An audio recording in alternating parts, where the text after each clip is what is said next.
Welcome, everybody. Who knew? 2 days in a row streaming. But let's get going. So we have the new Horizon Simulations new 787-9 aircraft. The modeling and everything looks really good. I really like it. I've heard some very sketchy, some information from some sources, but you know what? We're gonna come in here fresh, not knowing anything, so we're gonna learn all of this together. So let's go jump in. It's gonna be a kind of a semi long flight. Not for this plane though. This plane can go long distance. I believe this thing can go, yes, 7,500 nautical miles. So this is definitely a long haul plane, which is great. I kind of wanted a long haul plane. Of course, though, I am waiting for the 777 from PMDG. But anyways, let's go and jump in here.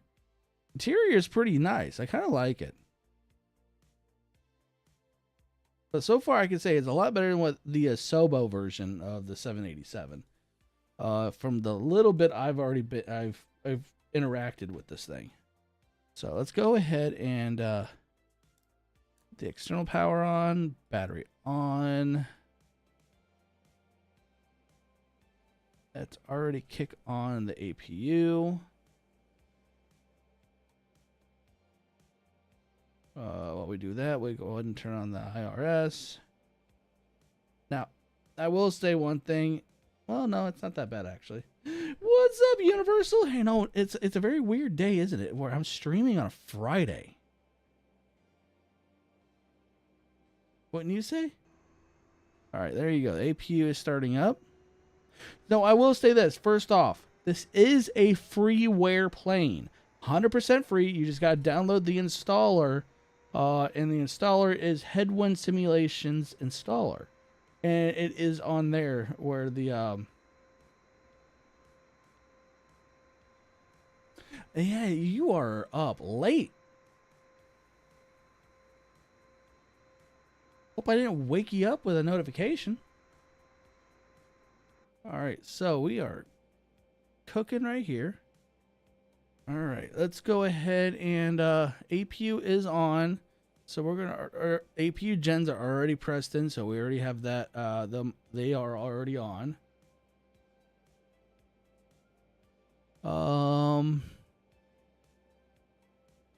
Trying to think.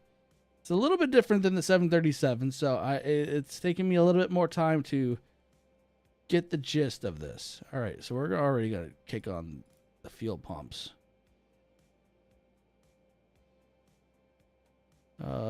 And we're just gonna go all that. I think we are good. We're not gonna really do any. This is the what I'm gonna call the what do they call that when you first a shakedown cruise? That's it. It's a shakedown cruise of the plane from LAX to Seattle. All right, we're going to go ahead and switch these to auto.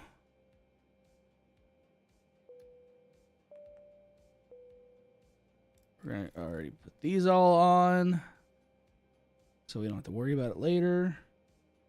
We're going to do our pushback right now.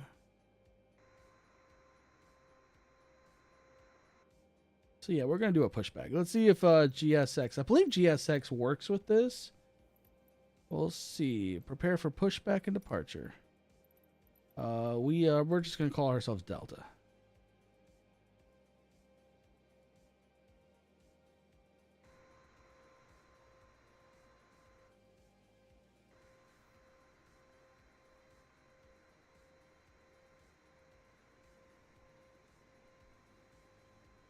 I don't know if GSX actually works with this. It does not appear so. We'll give it a few more minutes. Hello, Captain. We are ready for pushback. All right, that's going through the wrong speakers. That's going through my speakers in my, not my headset. It's going off of my computer head speakers, not my headset. So you may hear that in the background.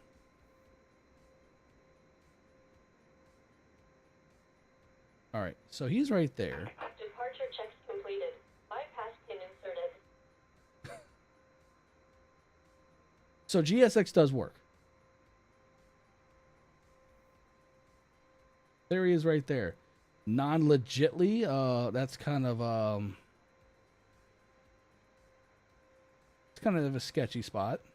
But it's a simulator. It's not real life. All right, so we are Locking gear. gears locked. All right, so we're gonna have to disengage parking brake here in a second.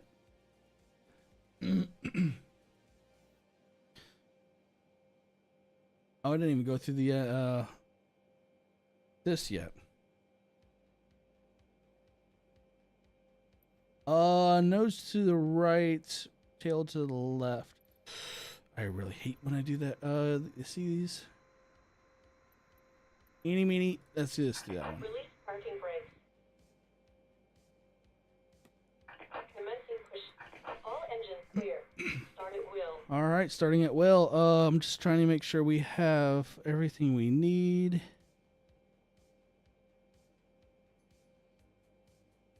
All right, not a problem. All right, so we need to put K.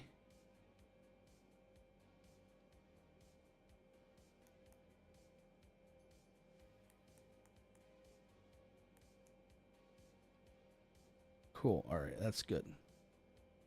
All right, so we're going to go ahead and start the engines now. Excuse me. All right, fuel left on. Start.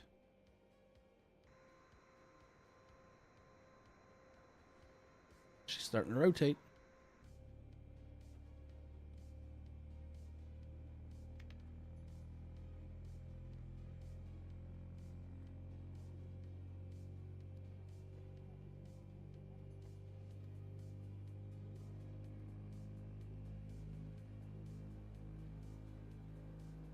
She sounds so weird with that the way the engines start up.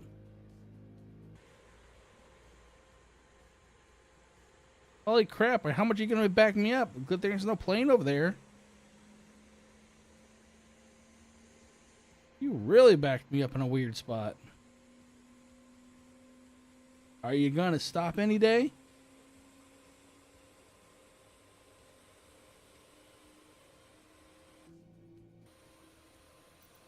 Set parking brake.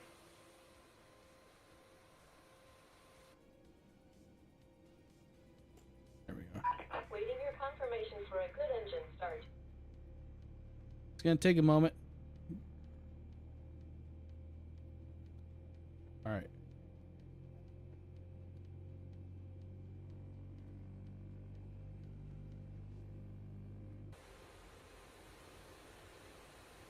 Oh, wow. The other side started up automatically. I didn't even do anything. Didn't even notice that. I went in there to start the other side up, and all of a sudden it's just like, oh, okay, you're starting up anyways.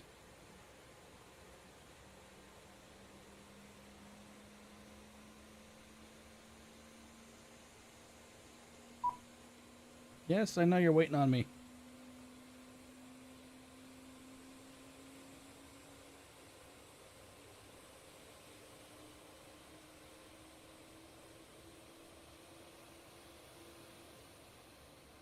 All right, I think we have a good engine start.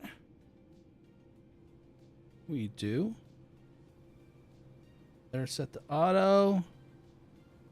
Cool, we're gonna already clear. Confirm good. Cockpit to ground. You have a good engine. Start. You disconnect. Good engine start. Let's go ahead and come down here. I gotta verify this all because legs.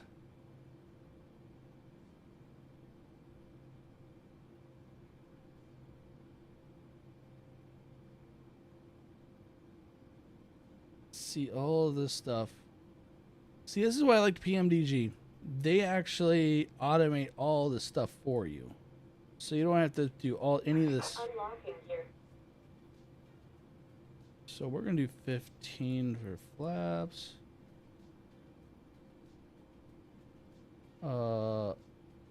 Actually, we're gonna go back to index, position, route. Runway take. Truck disconnected. Bypass been removed. Oh, I don't even know what runway I want. This thing set me off on. Right is clear. All right, let's bring up Navigraph because we're gonna have to kind of finagle our way through this ourselves. So this may be a bit of a challenge. So what we're gonna do is bring up Navigraph. We are at LAX, right there we are. We want to take off on runway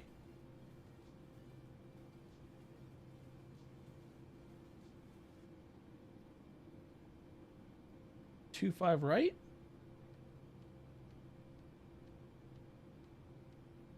Two five right.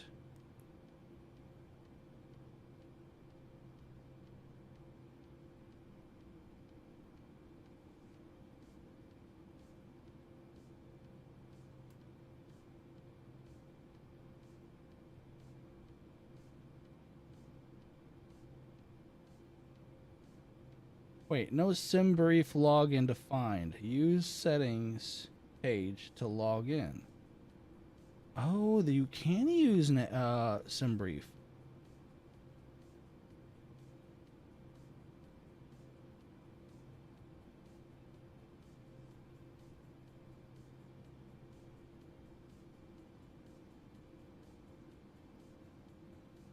Oh, now we gotta figure out how to do all that.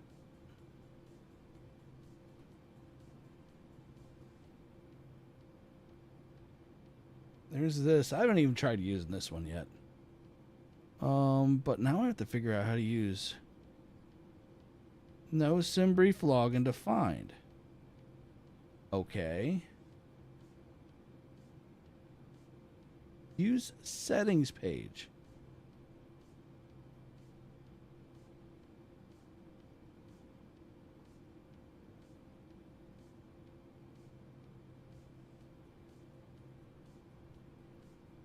Um,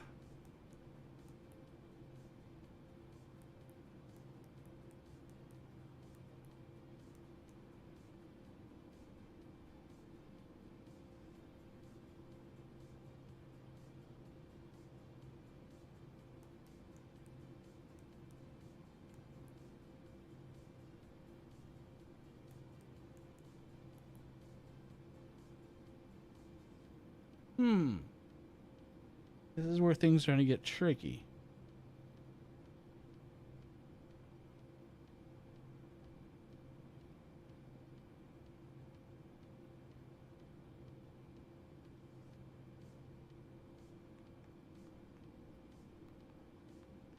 So if you checklist page here.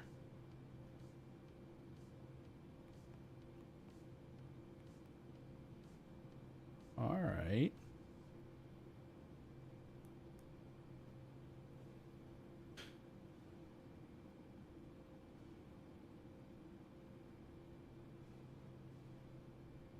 It's definitely different.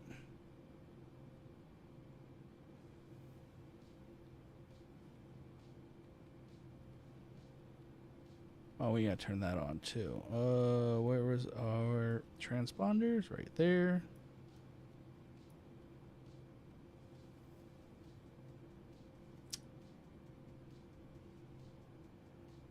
Nav radio.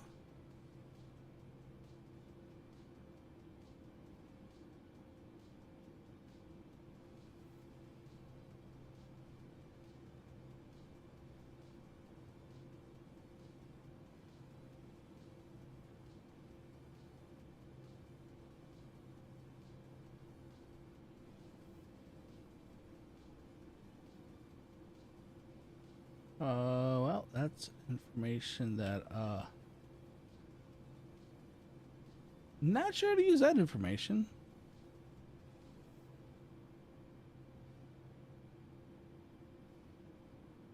I don't think that you have an ability to use Sim Brief yet.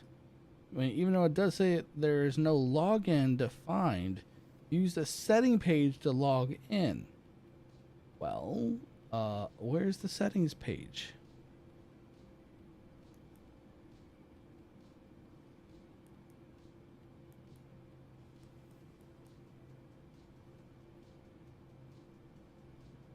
So, well, we're gonna have to just wing it. It looks like. We already have waypoints.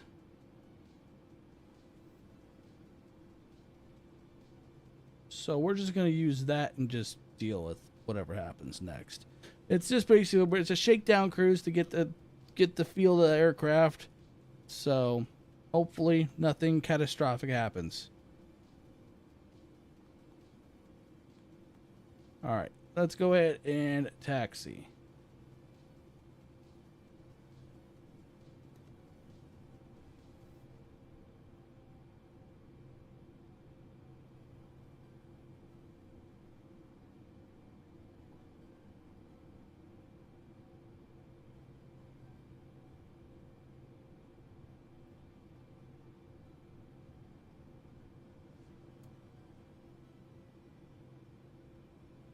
Alrighty then. Hope everyone's having a good Friday. I know it's the start of the weekend. Tomorrow I am planning on doing another live stream with the brand new Dash 7. I just got to get my hands on it. I believe it's already out. I saw some stuff on Facebook about it. So I'm hoping to get the Dash 7. And then we'll be able to do we'll do a live stream with it. Since it's be the first time I've ever touched it. Just like this is the first time, pardon me. This is the first time I've actually messed with the 787 from Horizon Simulations, which it's definitely, I mean, it's definitely a challenge right now trying to deal with this thing at the moment.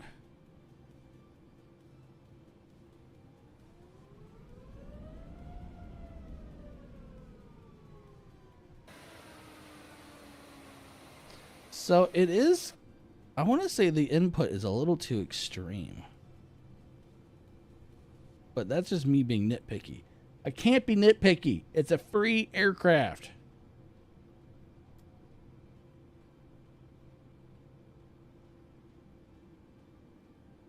Flight director, we need to switch on.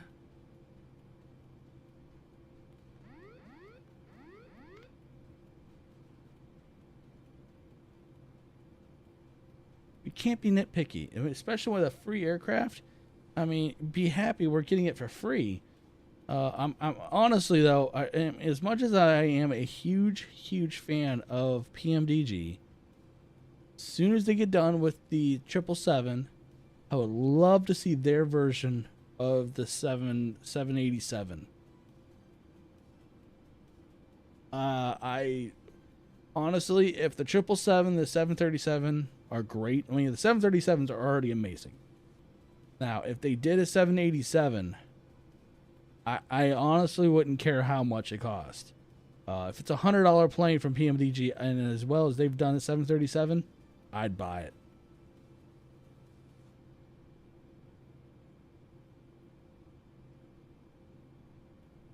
All right, we're getting down to the end of the runway.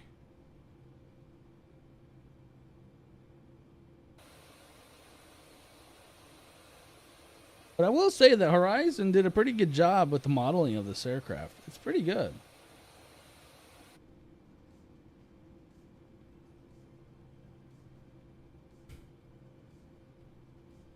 Now I just got to figure out the whole sim brief on how to get that so I can use this aircraft. I've heard complaints though that the modeling or the flight model of this is not the best.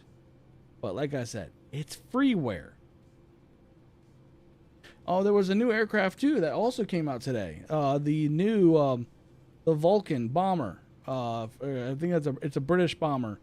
It's 100% free as well. It's a freeware plane and available on flightsim.to, which I'll be also doing a video on that launch. That thing, it looks cool. I'm gonna see how well it flies. I've heard pretty good things about it though. A lot of things coming out today, this weekend, and everything. So you had the Airbus H160 came out yesterday. It came out a day early. God, HPG guys are awesome. It came out a day early. Good God, I can't talk. Yes, and then today you had the Vulcan, which I didn't even see that one coming. And then you have the 787-9. And then I believe also the Dash 7 came out today. So it's just crazy amount of stuff that's coming out right now. All right, we're coming up to our turnoff and then to the runway. Oh wait, I have to set my flaps.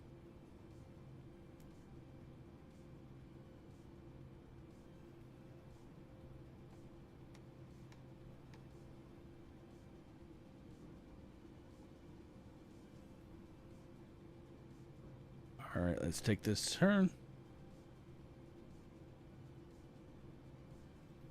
Oh, we're gonna probably need all the runway for this thing.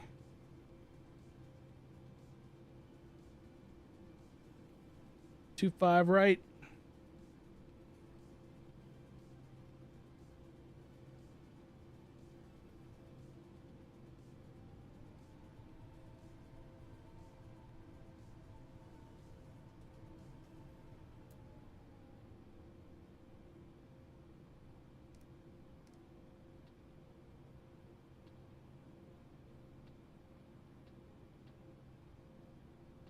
Alrighty then.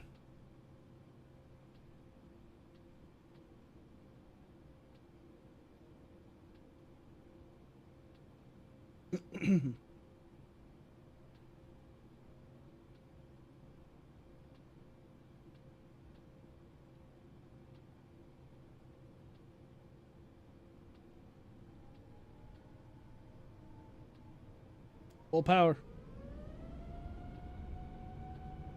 We're not even lined up on the runway.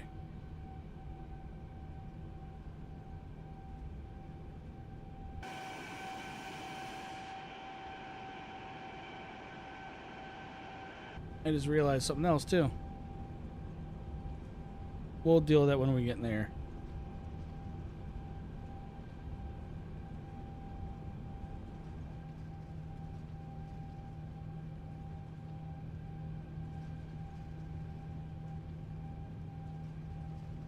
Config stabilizer. Oh wow!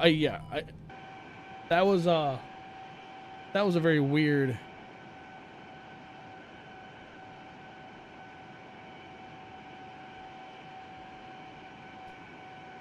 That was kind of weird. The way she took off, it just completely.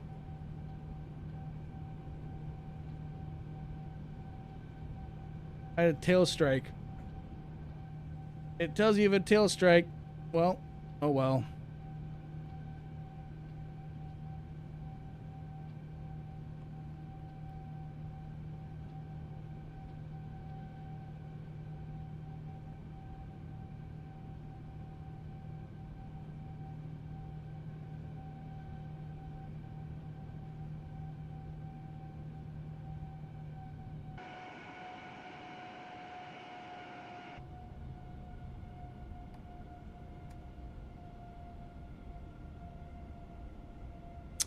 Well then, it's gonna be that way.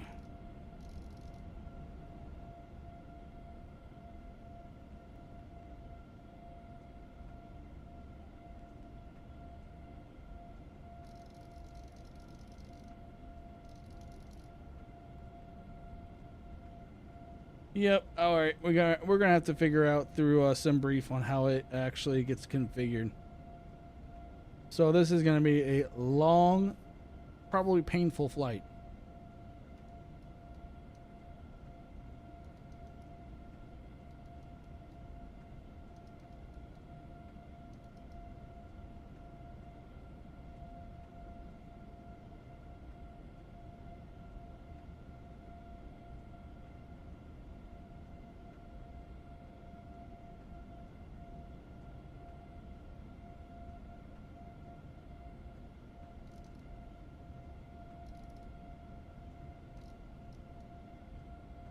Try to get on this flight plan. or the actual flight line, since things didn't really work out like we wanted.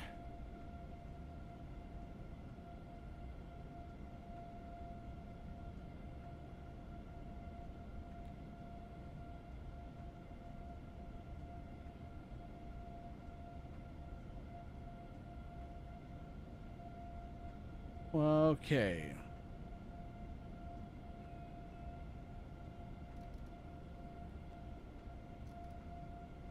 Go ahead and gain altitude. So we're going to have to do this all manually.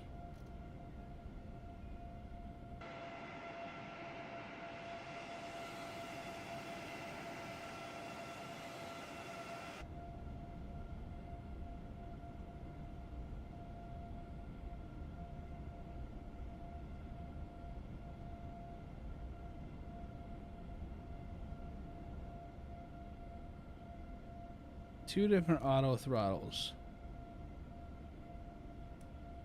Oh, okay, it's for both engines. Okay.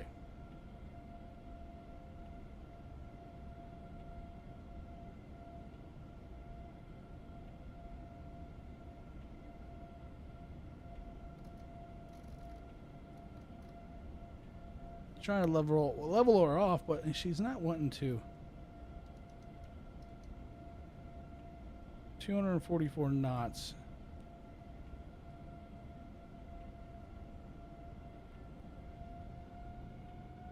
There we go.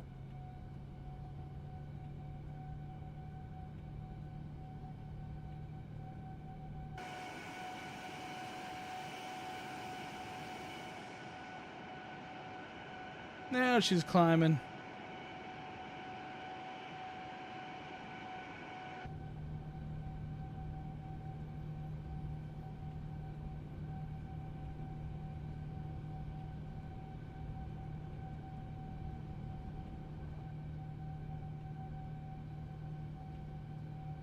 Didn't get enough time to see if there's any liveries out there, but it's all right. All right.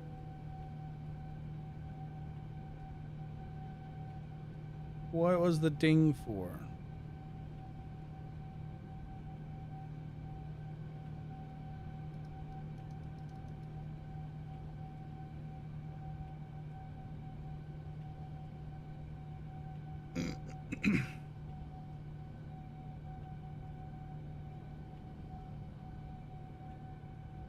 And we have our own little HUD right here.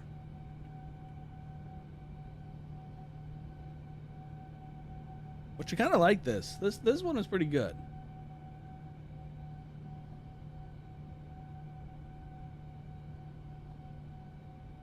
So our heading is at 345. There is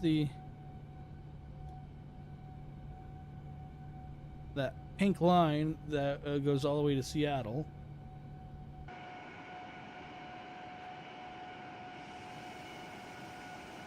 Bye, LAX. Bye.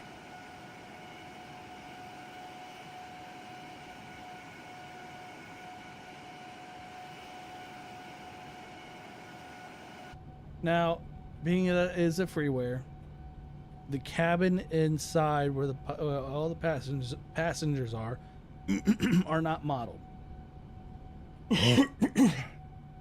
Now, like I said, it's freeware. I'm not going to complain too much about that. As much as I would love for the cabin to be actually modeled.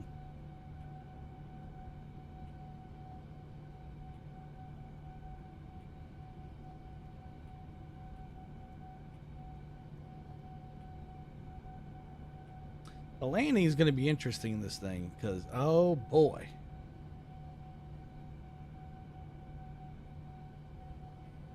But we do have a bit of a, we're going to be in the air for a while.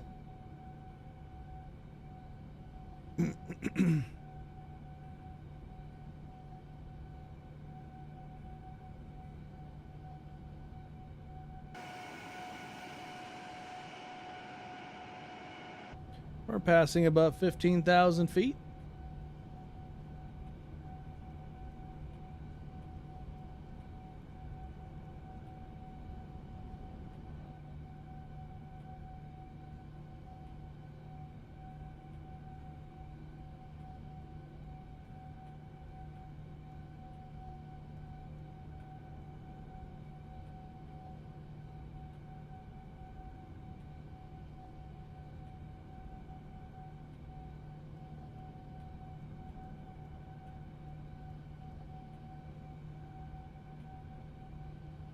Not much going on.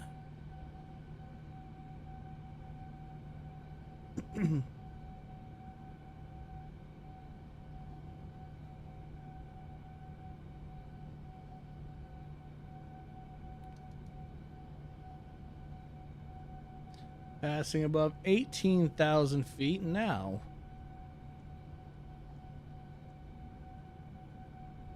Ooh, what is all this?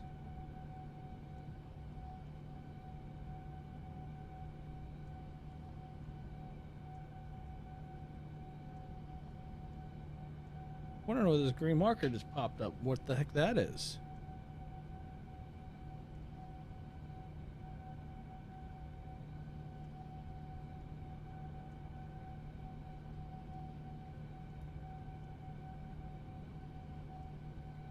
$20-mile range or 20 nautical mile range?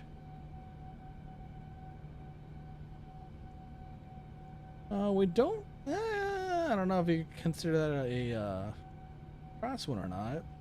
It's coming out at 258 degrees, 2 knots. Oh, that's like no wind. We're pretty calm air right now.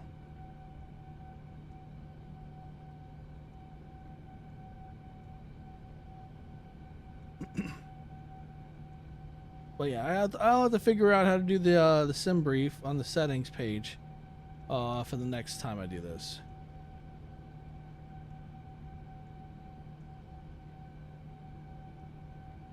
I'm interested to see how this thing handles on a actual proper flight, because we're just doing a shakedown flight of this thing to see how it flies, the modeling. Right, the takeoff was sketchy at best.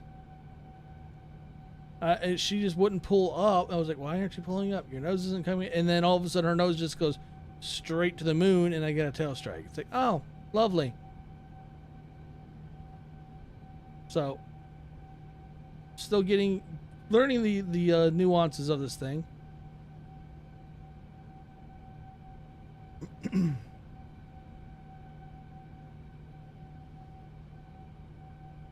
But like I said, I actually like this.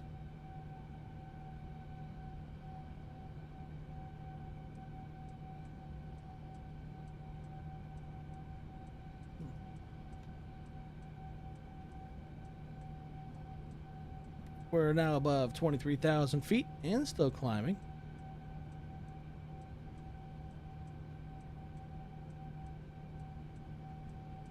Since our autopilot is not, it's working, but our flight nav is not operating efficiently or correctly. What is this? Checklist incomplete. Oh, it even tells you if the checklist you didn't even do. Oh, that's good. That'd be annoying.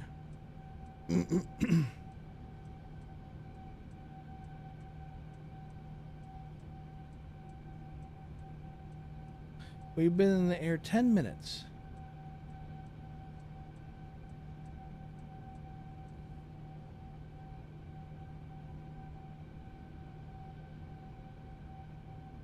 Oh, that's right. APU is still running. Whoopsies. I knew I forgot something.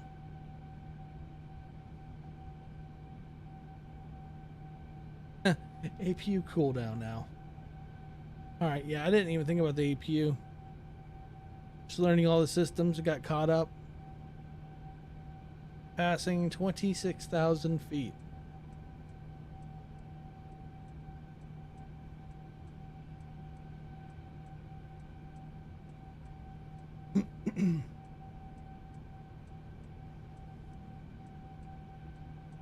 What do we have any turbulence coming up during this flight? Let me check Navigraph real fast, just to verify that. Since it does tell you about turbulence. Okie dokie, we are on the west coast, leaving LA. Oh, we want to check that. There we go. All right. So, to remember how to look at the layers on Navigraph. There it is.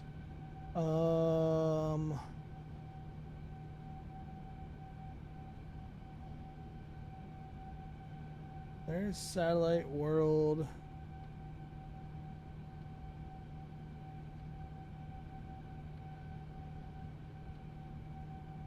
There we are. Map. No, that's not it. There's weather. Satellite. No. Ah, that's it. All right, we got it now. Turbulence. Skies are clear the entire way. 22,000 feet up and up. It's good. Let's just go look at 30,000, 35,000. We're still good. All the way up, we are good to go.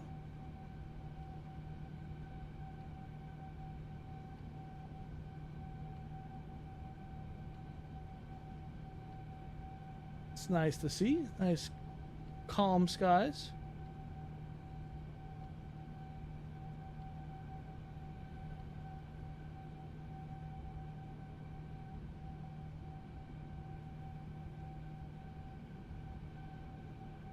All right, we're past 31,000 feet.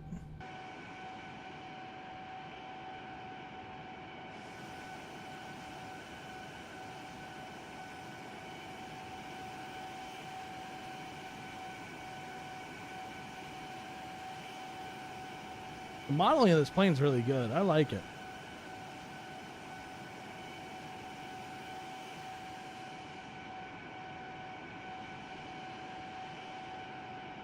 I don't know if this is actually a design or what.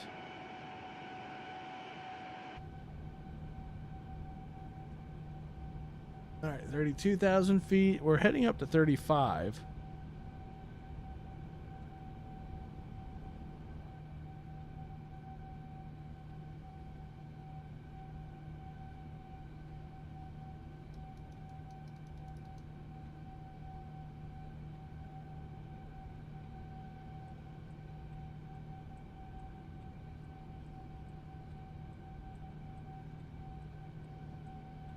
I didn't even, honestly, I didn't even check the fuel.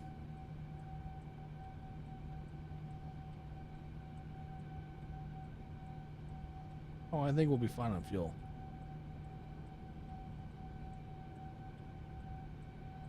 This shakedown flight's really not turning out the best, but we're gonna make the best of it though. All right, we're approaching 35,000 at our cruising altitude.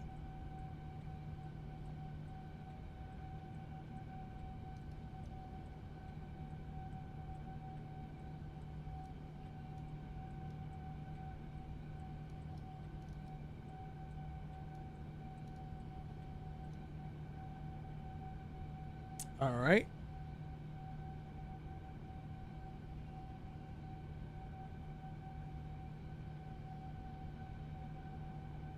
We are now leveling off at 35,000 feet.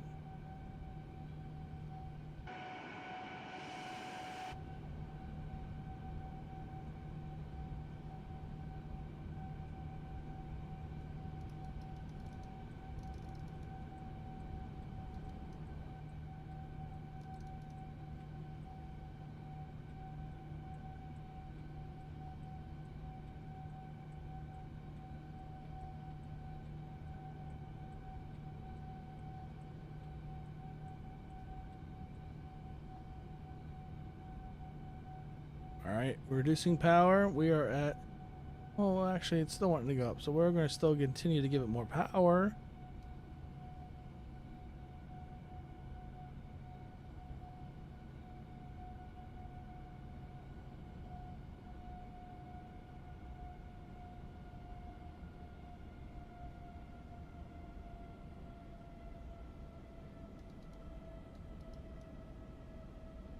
See if we can push the engines a little bit.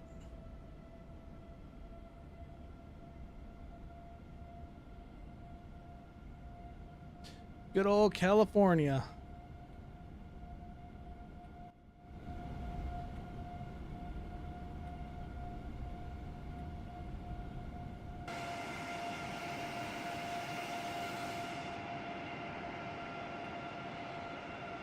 I don't even think I have the, nope, no live weather.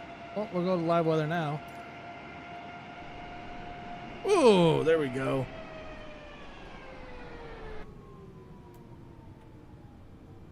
What just happened?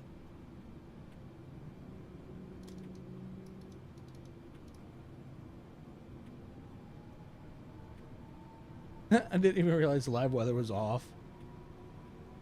And as soon as I turn it on, you know, a big old kick of wind. There it is right there. Oh, so we went from 2 knots. That was the problem. We went from 2 knots to 57 knot crosswind. And that's why the whole plane just went like sideways.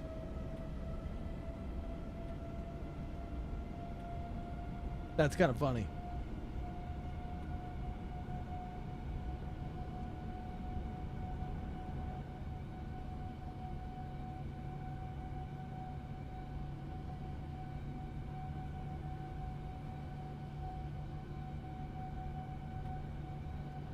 So we're trying to get up to 212 knots. See if we can push it to 215.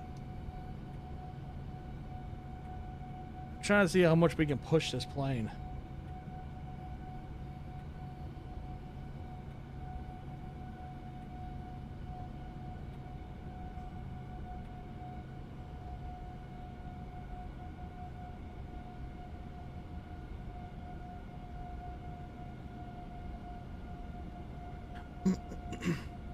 We're gonna push this plane to the limit.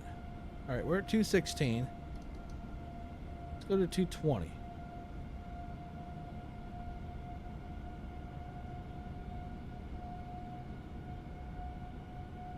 Let's bring up Volanta to see what timing we're doing.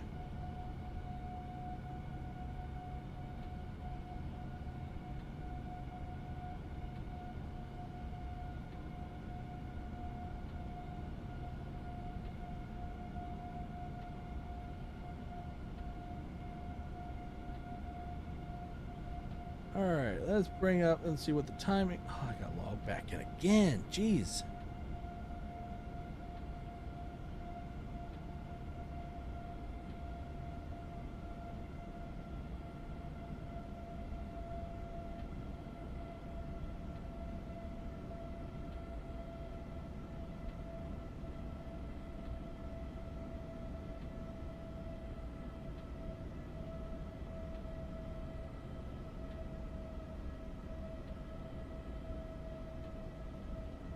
If I can remember my password, and there we are.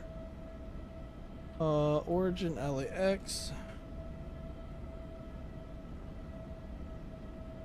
to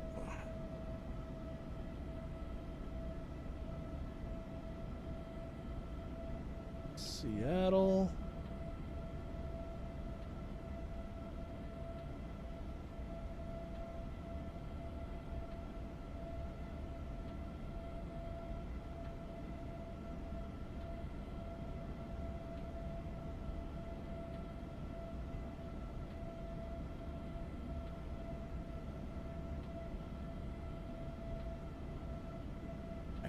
Have a flight plan.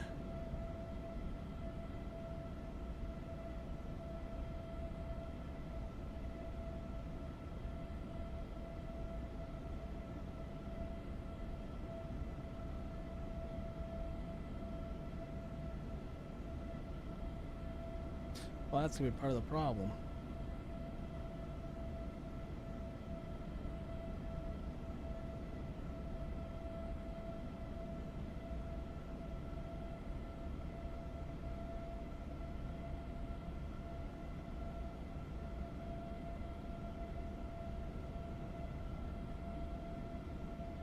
It's not connected to the sim, apparently.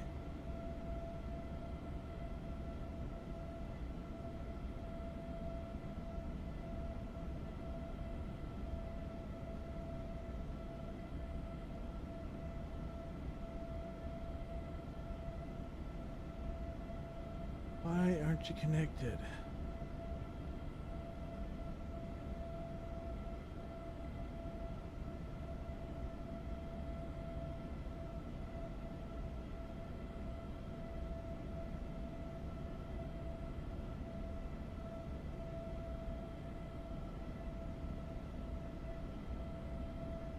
Oh, that's right. They reconfigured something. Okay.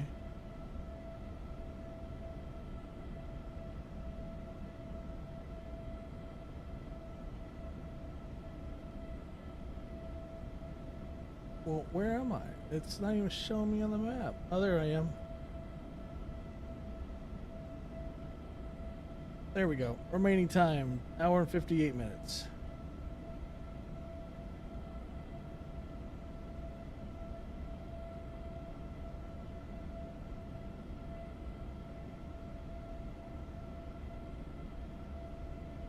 This is not my plane. Aircraft.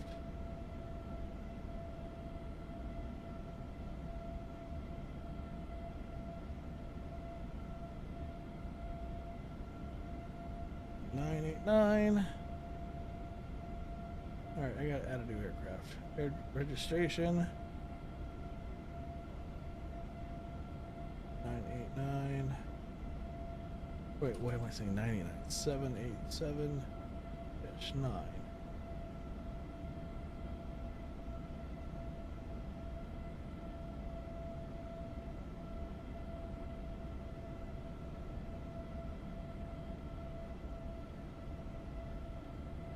Does not recognize it.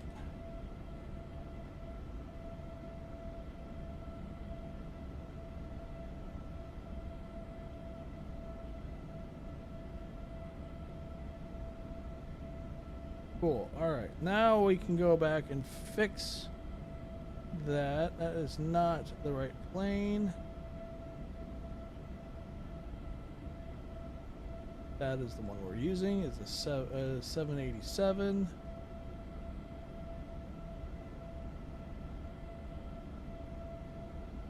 Actually, I think the proper name actually is the 789.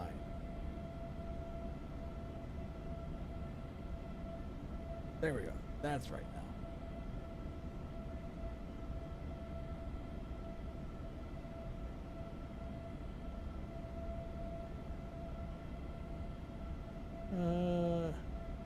Yes.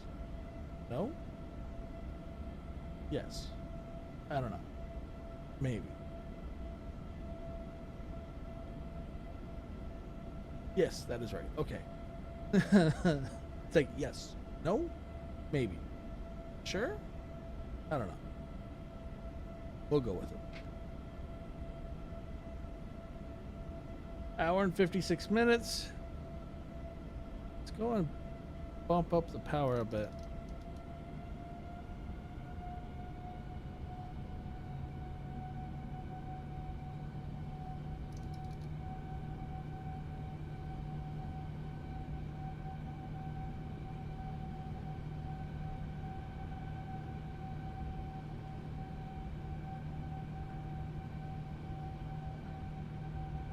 Now I am planning on doing some that's fine. I am planning on making a livery. I'm still trying to figure out how to do that on flights on the Microsoft Flight Sim. How you make your own livery. And everything I've seen, it is a royal pain.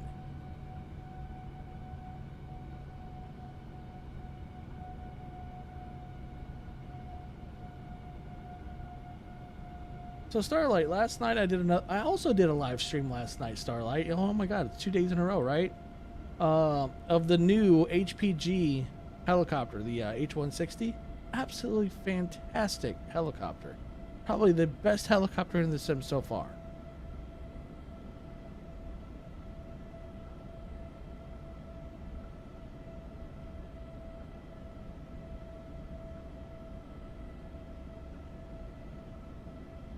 Yep, I have the preview. I have a preview since they gave me a preview copy back last weekend. So I have a preview version video of that, and then I also did of they launched the helicopter 1 day early yesterday, so I ended up buying it and the full version of it, and yeah, it's really good. I like it. I like it a lot. I'll make some content with it. I know I'm planning on also doing, I was clicking on the video on Discord and I was waiting 4 minutes because it said it starts in 4 minutes. But then the live already ended. Oh.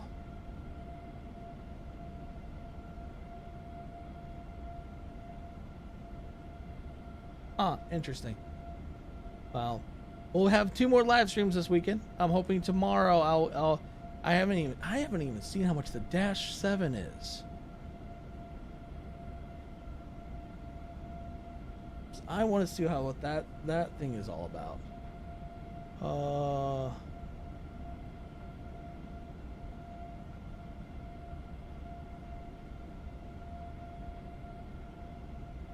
Question is, where is it being sold at?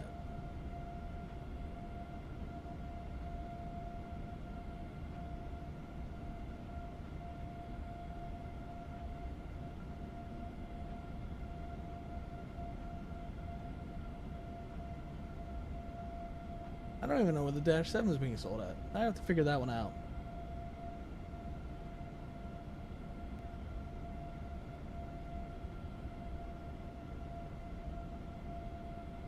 Really? They're gonna finally release the real trailer, not these fan-made trailers that look so good, but it cannot be that good. Gotta love the fan-made stuff. It really throws people off, and I know it really irritates me. It's like, cool, yeah. Oh, that was fake. Yeah, love it. Love it.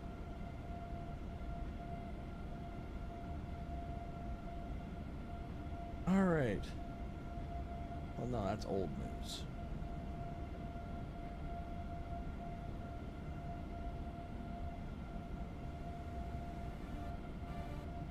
No, stop it.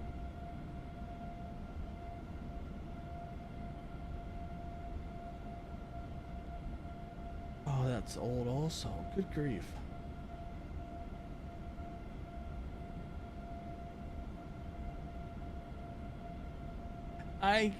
There were some ones I was watching, I got kind of thinking that, I'm like, well, that looks kind of familiar. Why, or what, well, yeah, just why would they do that? Really, it's just stupid.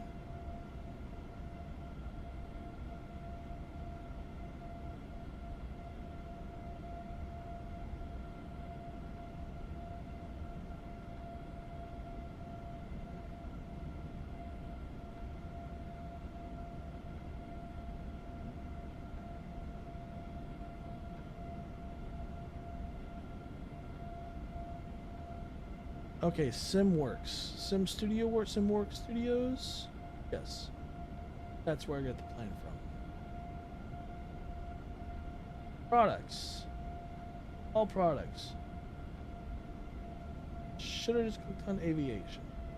That's what I'll do. Click on aviation.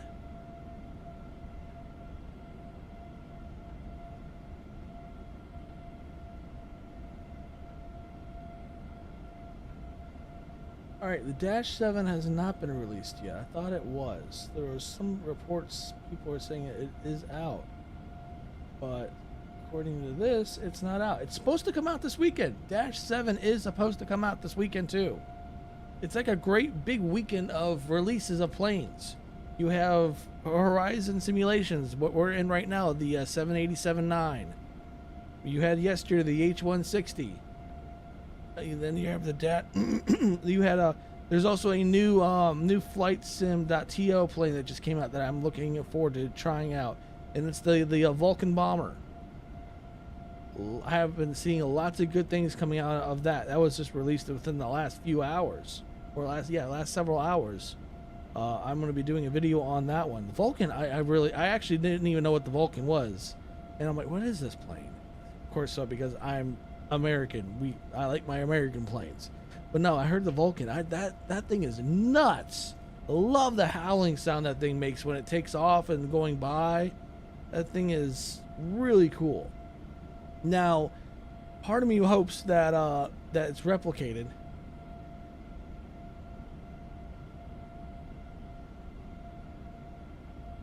Even at DCS, they finally released the completed game. It looks much. Yeah, there has been a lot of releases. So I'm gonna start doing DCS videos. I am going to put the biggest disclaimer up there when it comes to DCS World. I am not that good. I actually really suck at it. I am still learning it. I've never won a dogfight, and every time I get in a dogfight, I'm dead within seconds. It feels like. But I have the Apache. Good God, is the Apache freaking impossible to fly? That thing has so much torque on the rotor that you have to give so much anti torque to it, like rudder, to make sure it does not go all kinds of nuts. Who knows? I might just release like a blooper videos of me crashing the damn thing. I mean, I just know that the thing is nuts. And I did get a wind of information within the last actually couple days. There is an Apache helicopter coming out for Microsoft Flight Sim. I'll do a video on the Apache and how on the startup process. The F-16 I also have, and that thing is finicky to start. But yeah, the Apache. There is an Apache coming out. All right. So, the bit of news about the Apache coming out for Flight Sim, or Microsoft Flight Sim, is that it will have rockets. You will be able to shoot rockets, they said. You will be able to shoot the 30 cal. The amount of things you can do with the Apache is actually kind of nuts. Here, let me see if I can bring the official article.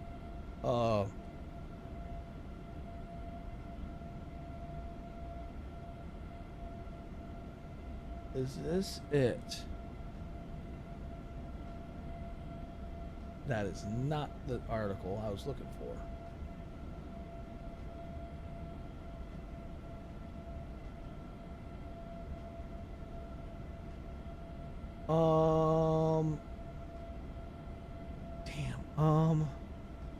It was one of the Discord channels I'm following that they put that information in there. I think it was in the HPG. I'm gonna go in the HPG and do a quick search.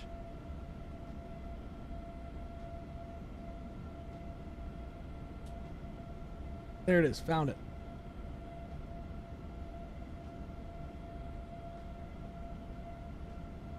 So I'm gonna post this in the chat for everyone to see also.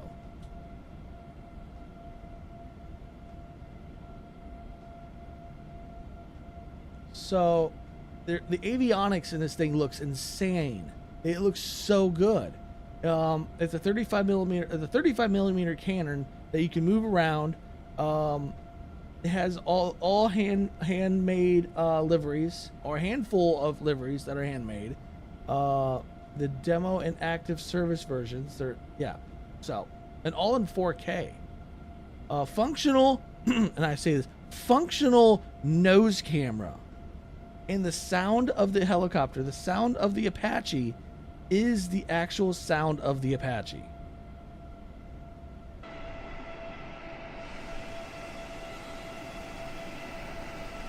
This thing really just cruises, doesn't it? This 787 really cruises pretty good.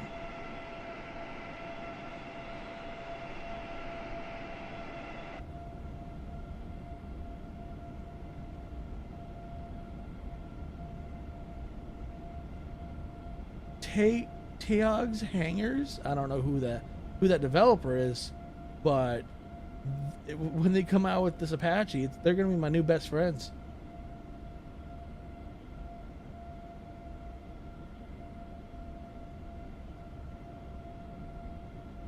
Oh, and the other information about the Apache, it comes out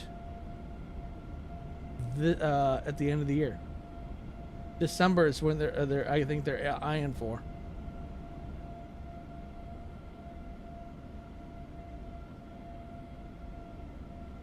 But right now we are an hour and 37 minutes away from Seattle.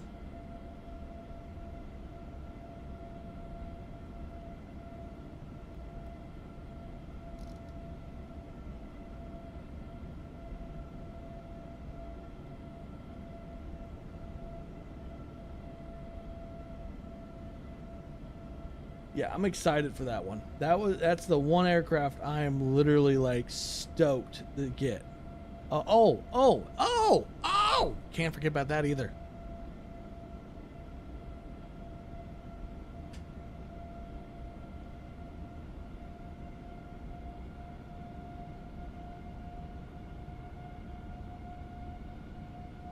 The B-2 bomber from Top Mach Studio comes out December.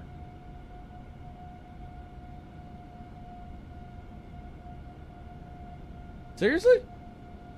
December DCS makes all their aircrafts free? Wait, what? That's a thing?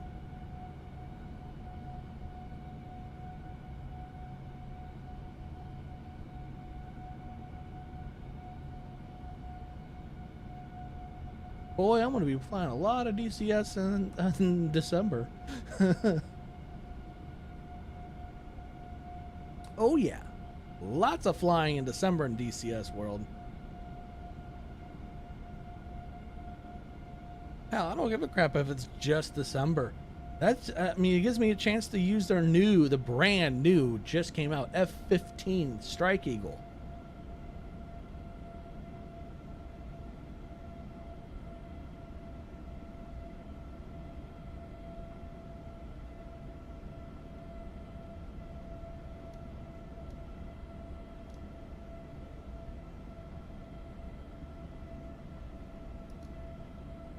And I believe they just came out with the Huey, or was I think that one was already out.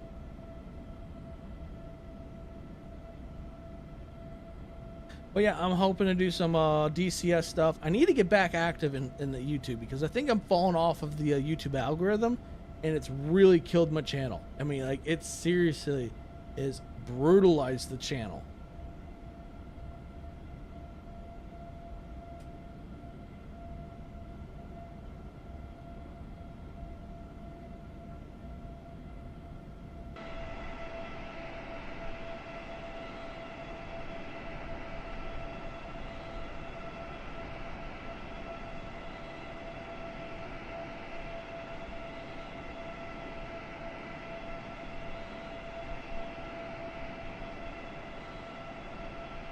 Oh, we're going over the mountains. It's snow-top mountains or snow-capped mountains.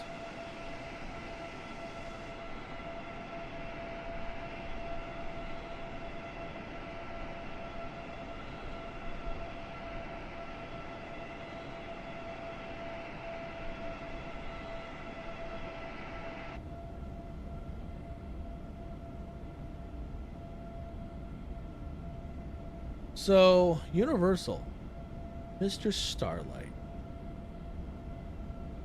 Have you ever played City Skylines?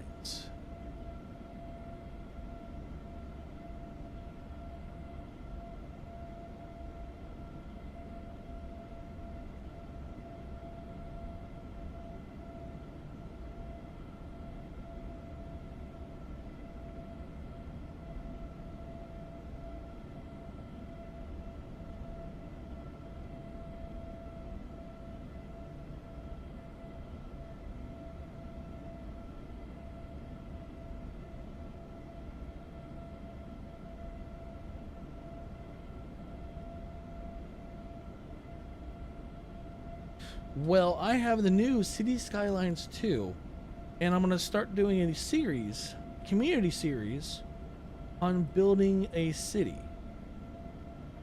It's going to be like an episode-driven thing, so I'll do like so much one episode, move to the next one, move to the next one.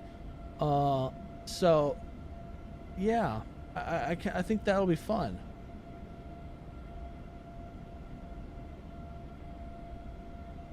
I know I put a poll up. I put a poll up asking if who would be interested in seeing that, and it's pretty mixed, like very mixed, really.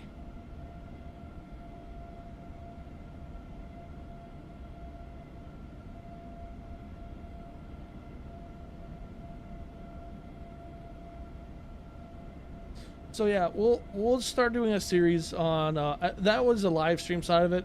I mean, with it being so mixed like that, I don't know if I'm gonna do a live stream of it, but I think I'm definitely gonna do recordings of it. because the things you can do in this and the City Skylines 2 versus the second or the first one is a lot.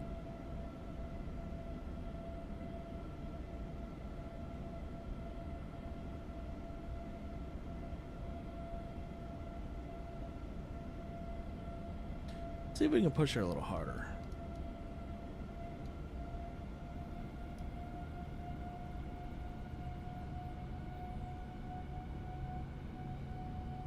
Hey, I forgot I had music on.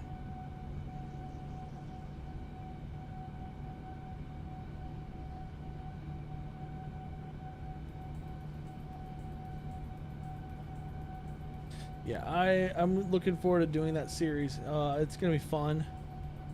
I really enjoy doing the flight sim, not flight sim. Wow, we are from flight sim, but I really enjoy City Skylines because of the things, the limitless things you can do with it. In the new one, the map is the area you are given to build is so much bigger.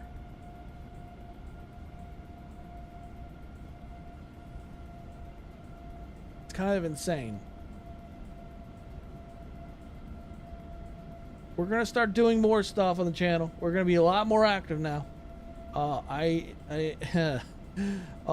need the. I hate to say it like that, but I kind of need the ad revenue.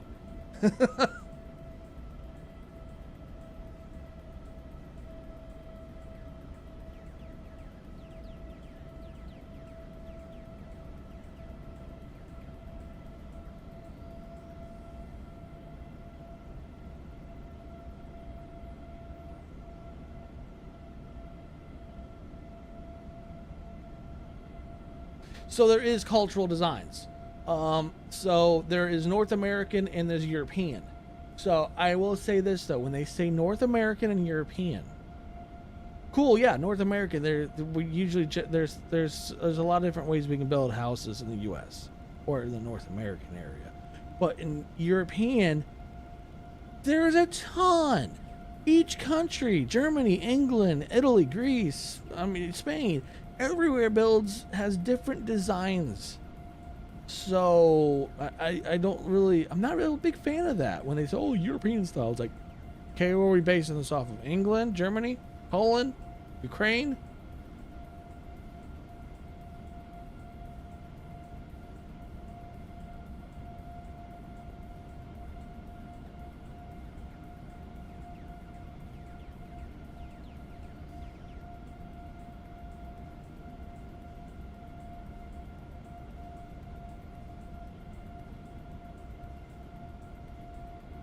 And you can change the side of the road. You can do a left-hand drive or the left-hand driving lane or right-hand drive or whatever that is. So it's different sides of the roads. Like I know over here in the U.S., we're right side of the road. Left-hand. I don't even know how you would do that. Just say that. So yeah, you can do that. You can turn off your disasters and stuff like that. So. When I start the video, I'll go through that stuff. So the first city we're going to be making is going to be a North American style.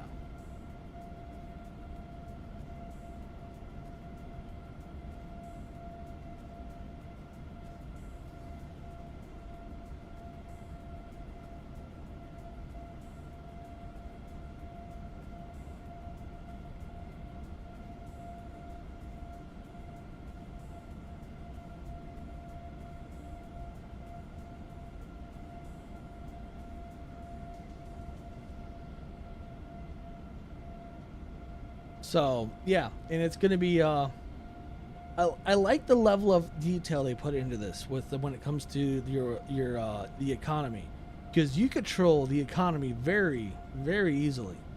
It even tells you they've gone now as far as telling you what the unemployment percentage is. So it's like cool, like U.S. right now we're sitting at like probably, I don't know, 8-9% unemployment, maybe even higher than that. Actually, it would be higher than that. Probably like 11-12% unemployment. And then so on in the City Skylines 2, it actually will tell you like, hey, yeah, you have 10% of your population is unemployed in your city. and stuff like that. You can build freeways with on-ramps, off-ramps. You can do interchanges for interstates. Farmlands, oil, coal, ore, all kinds of different stuff you can do. It's almost limitless. And then when you with there's I bought the premium version of it. And so there's DLCs already announced coming out, and I already have pre-ordered through that premium package. So each time we get a new DLC come out, I will update the cities that I have. It's not bad. I like it. Now I will say this: there is a performance hiccup with it. It is not optimized for a lot of computers. I'm not sure if I know the first City Skylines came out, it wasn't optimized either. So they released this one and it's not even close to being optimized. But it runs that doesn't run bad on my computer. Oh, I mean, I'm running it at probably 20 to 30 frames. And that's what actually Paradox and Colossal both says. They're aiming for 30 frames, consistent 30 frames a second. That's it. That's all they're aiming for, which I mean makes sense. It's not like it's a high FPS shooter game like Call of Duty or Battlefield.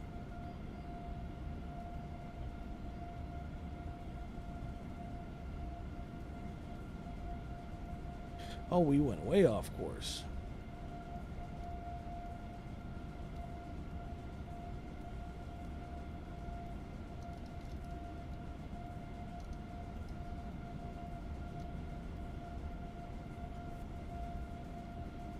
But no, City Skylines 2 is not. I don't have any issues with it. It's pretty good on my computer.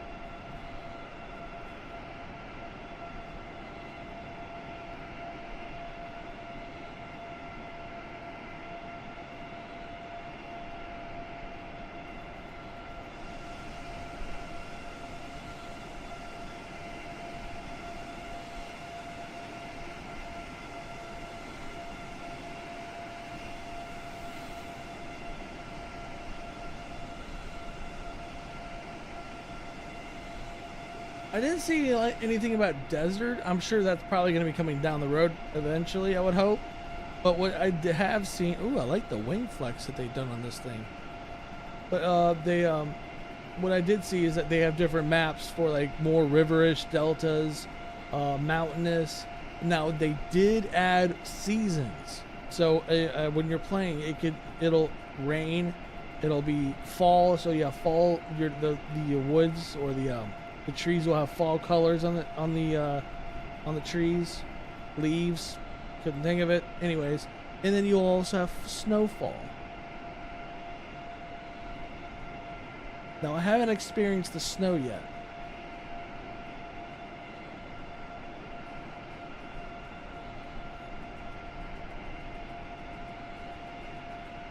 Huh. I guess it is kind of barren. I don't want to call it a wasteland because it's really not, but it's definitely drier climate.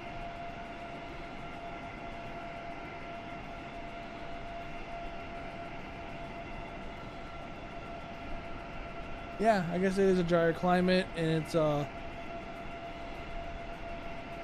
not as lush like a lot of areas are in the U.S.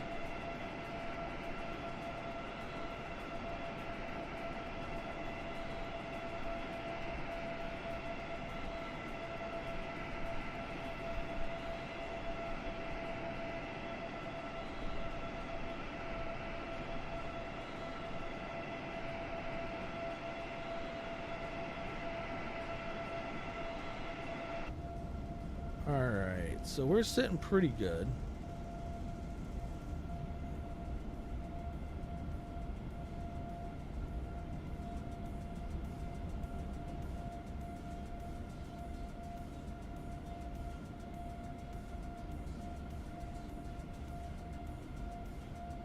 Gotta get a drink of water. Mouth's getting pretty dry from all this talking.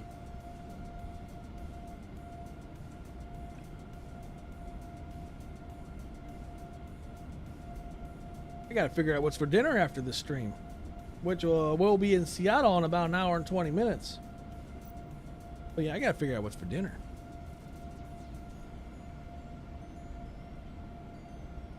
Part of me wants to get pizza, but at the same time, I don't want to spend money on pizza.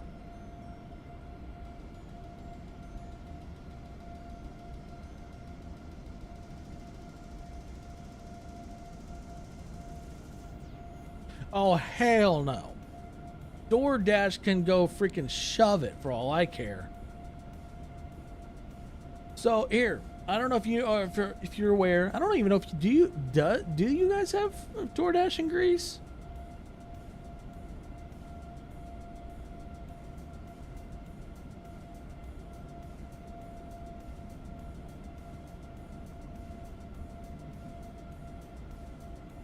Kind of crazy if you guys did.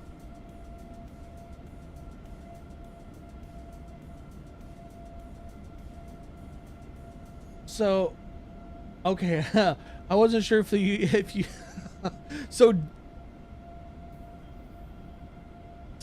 DoorDash is, so you said DoorDash up there.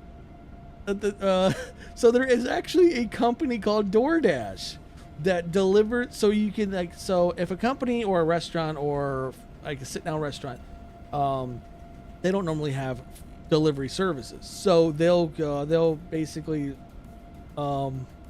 sort of outsource to deliver to another company, or have another company deliver their stuff to you. So, like, for example, Applebee's, it's a sit-down restaurant. You may not want to go there. So, yeah. So, DoorDash, though, is a scam and a half. Well, I mean, it's a hard scam. Example is, I don't know if you ever heard of if you have a company or a restaurant or ever heard of Chipotle. Chipotle, normally when I go to Chipotle and I get and I get my bowl, double steak, I'm really saying how much I eat it now. So I normally get a bowl, it's double steak, and then I get 3 soft tacos. Now, I don't always eat that in one sitting because I'm not that fat. But anyways, and that's normally when you go, and I go to them and get it, it's like 25 bucks. It doesn't bother me. So, but when I order on DoorDash, exactly what I said, a bowl, double steak, 3 soft tacos, $50 through DoorDash. $50 freaking dollars. And that's just because they increase their pricing on DoorDash, and they have your service fees, you have your delivery fees, and they always try to freaking force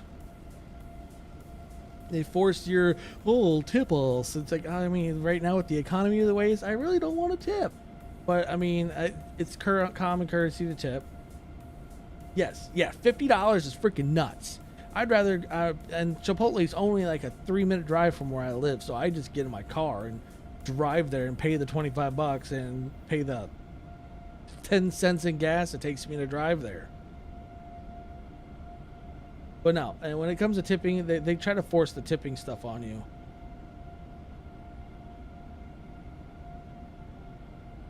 Really? You never had tacos before? You're missing out. Tacos are amazing.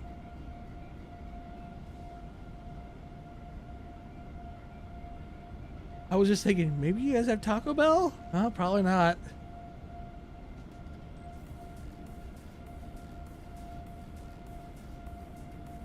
I can't believe you never had tacos.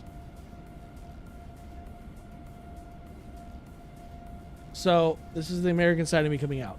I absolutely... So... We call, at least I here in the U.S., call them gyros. I know they're actually called euros, I believe.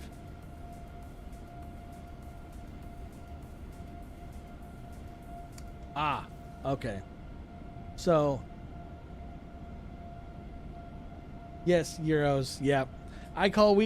They're called gyros over here, but I mean, I absolutely do not like gyros. I just don't like. I guess that's what was that, lamb. I don't like. It just tastes rubbery. Doesn't taste right to me. So if I get a gyro, I will get, instead of a lamb. Hey, calm down. I will normally replace the lamb with like beef, because they have there's a gyro, or I think it's called Greek City, Greek Town. I don't remember what it's called. You could substitute lamb for like beef, which is what I normally do, and it's a freaking amazing.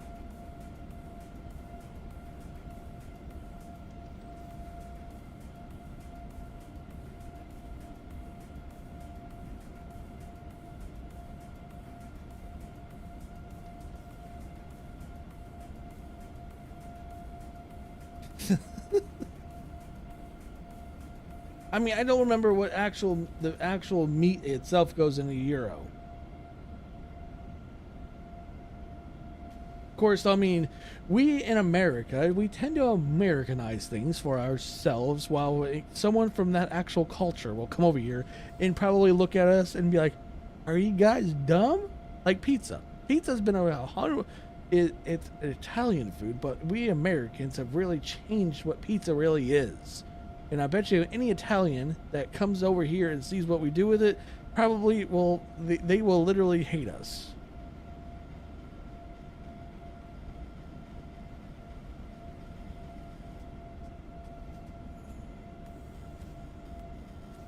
I mean, I've been to South Korea, and so the food over in South Korea, it's very different.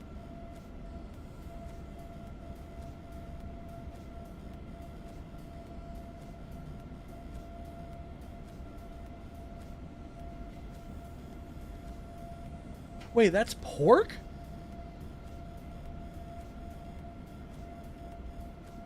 What? You're telling me this entire time that I've thought it was lamb, it's not actually lamb?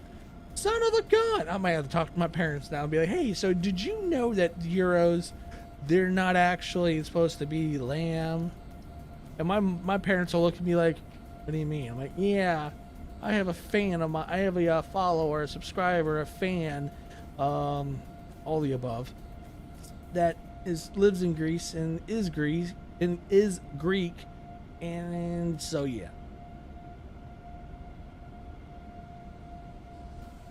Like I said, we tend to Americanize bullcrap.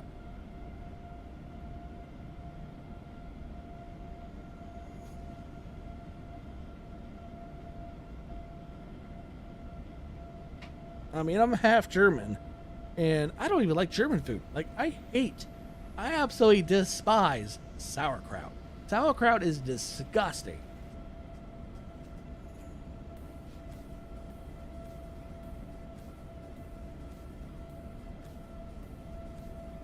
Yep, my mom is from Berlin, Germany.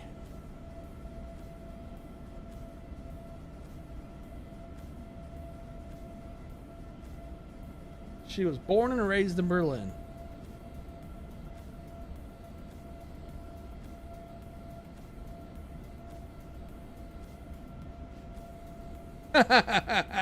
Oh, let's see. 9? That's any person that's not even German should know what 9 means. Oh God, now you're really making me think. Guten Tag, I think is a German word. I don't remember the meaning of it.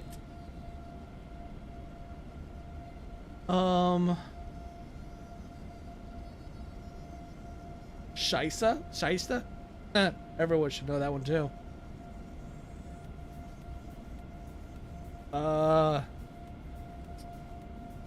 Voss's Los? I think Voss's Los. I know that one.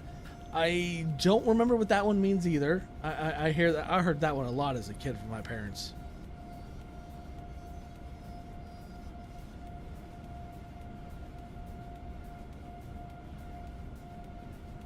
Oh, I'm trying to think now. You got me thinking now.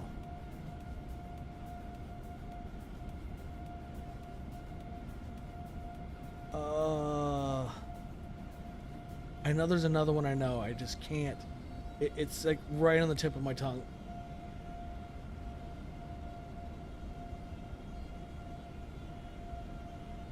Oh, so my German is non-existent essentially. I can't even talk to my grandma. My grandma lives in Germany and she doesn't know a lick of English. Hell, I haven't even seen her since the 90s.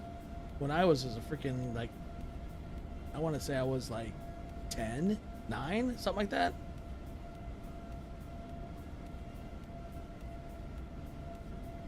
I know I got a text message from my uncle over in Germany. He knows, luckily, it's a good thing for Google Translate. He sent me a text message saying happy birthday to me. He wanted to call, and I told him, because he knows a little bit of English. He knows enough to get himself in trouble with English. But he never called me, even though I said, yeah, call me on the weekend. That'd be great. But it didn't happen.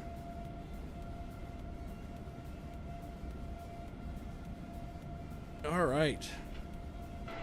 We are an hour and 11 minutes out from Seattle. Yeah, my uncle is actually supposed to... he's supposed to come back to the U.S. next year for vacation. And he's actually going to stay I think he's going to stay the weekend at my parents' place.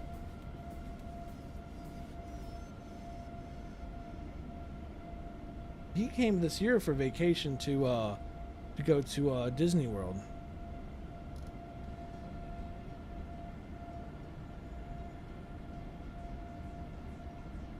I think it was Disney World he went to.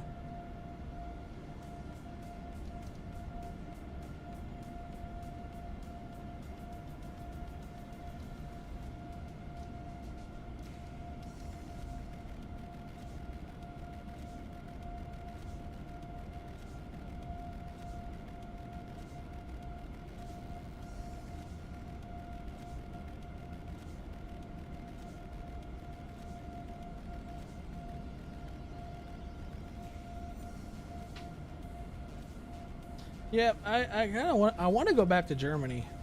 I want to go, or not. I shouldn't even say back. I mean, I was born in Germany. I was actually born in a military base in Germany.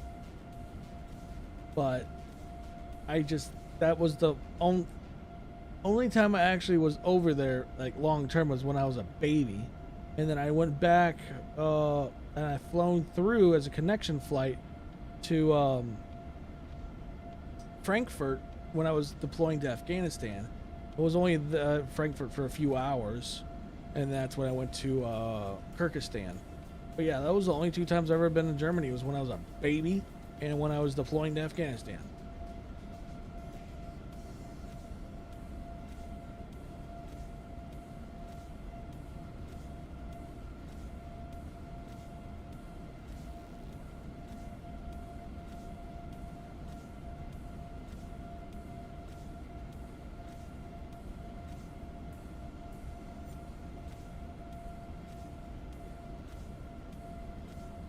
I would love to go to Greece, though. Greece would be awesome to see.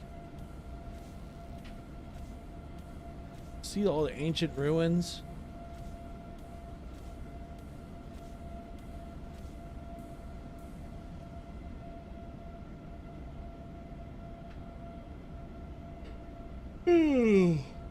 Oh, that yawn came out of nowhere.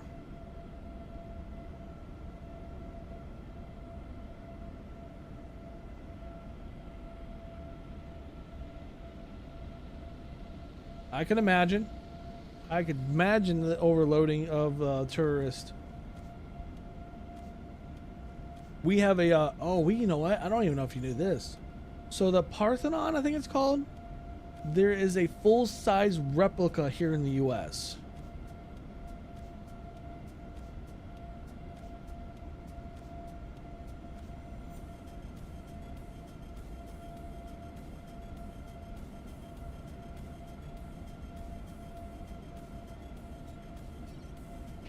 I want to say it was a Parthenon.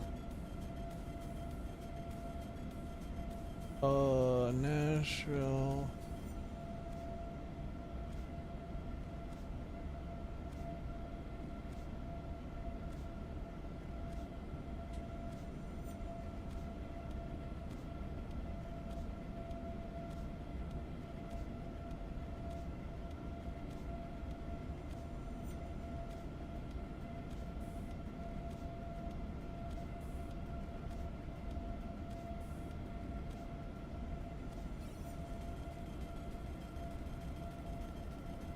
Here's a link to it. This is what's in Nashville.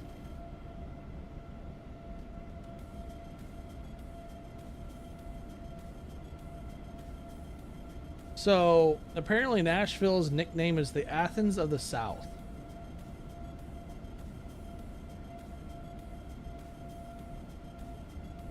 Don't know why it's nicknamed that. Actually looking, that's the first time I've ever even heard that nickname.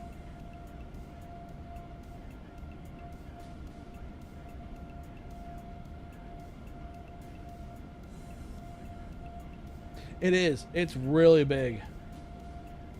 I actually walked right up against it, and I was like, wow, this is a full-size replica. Kind of crazy.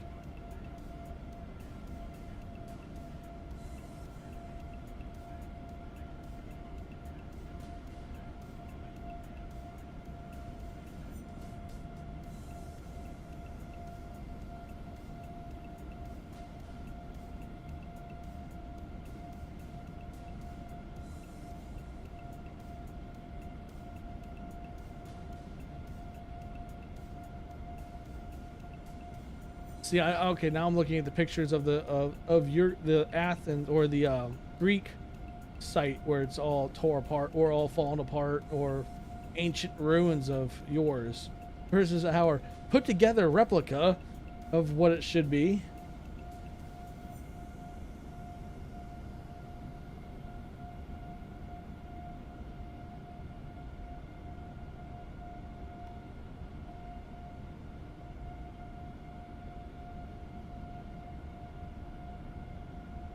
So, oh wow, that was a snort and a half. Yeah,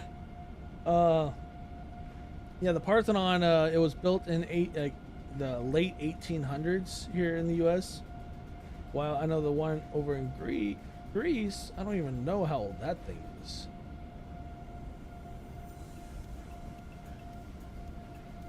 I mean, that thing is probably a BC age. Yeah, 5th century BC.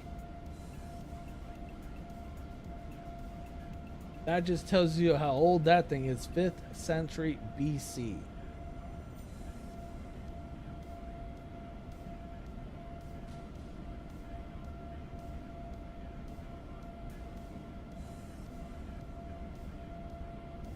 It was dedicated to the goddess Athena.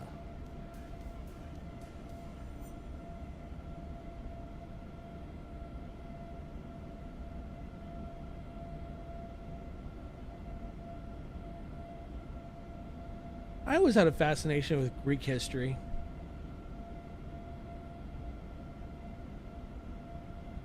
Or, I shouldn't, yeah, Greek history, but also Greek mythology. Love Greek mythology.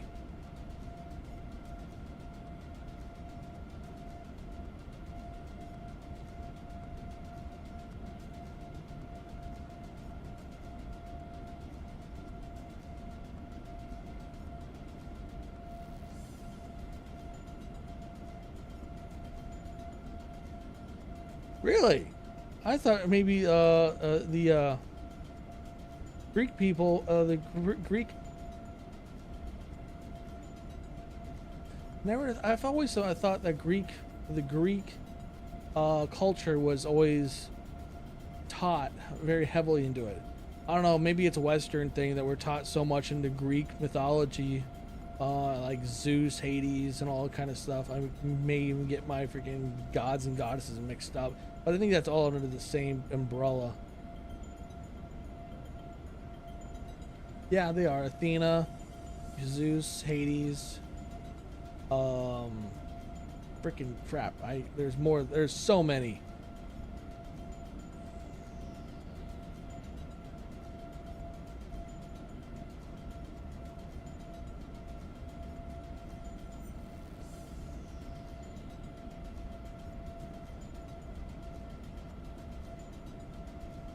All right, we're under. Well, no, we're not under an hour. We're still an hour 3 minutes.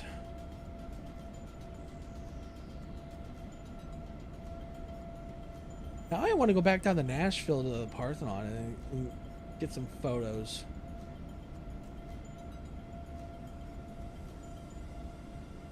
Of course, Athens. Nashville is 4 or 5 hours away from where I live.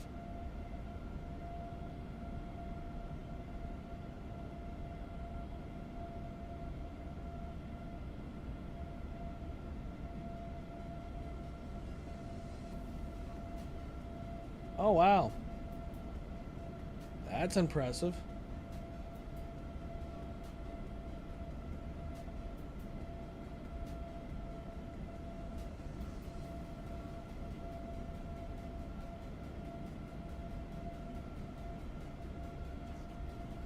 That's very impressive, in fact.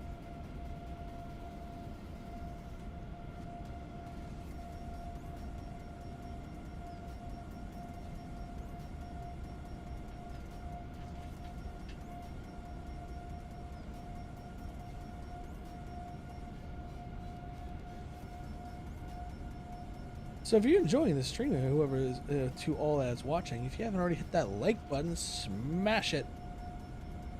Helps me out, helps the channel out. Also, if you haven't already subscribed yet, hit that subscribe button. I already know Starlight. He's done all the above.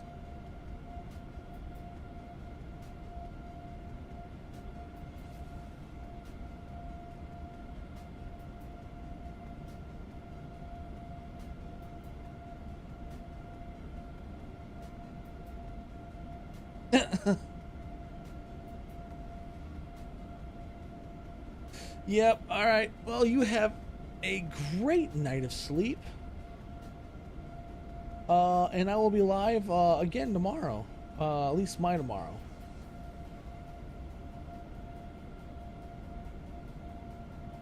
So, you have a great one. Yep, and you have a nice night of sleep.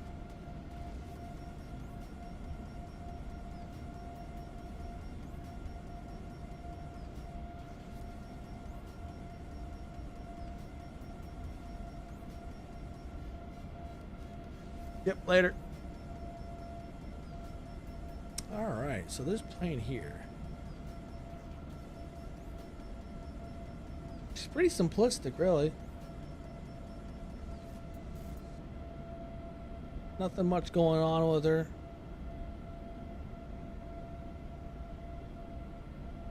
I just gotta figure out the sim brief. How to use sim brief with this plane. We're about to pass into Oregon.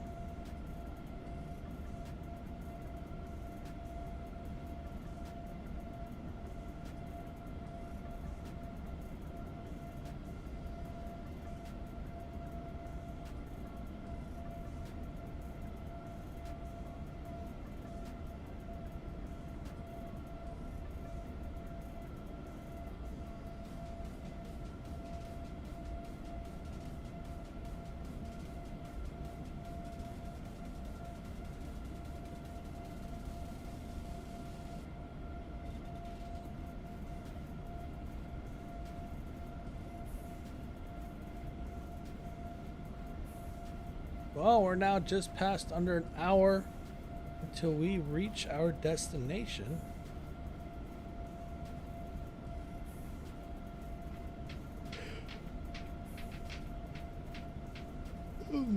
Excuse me.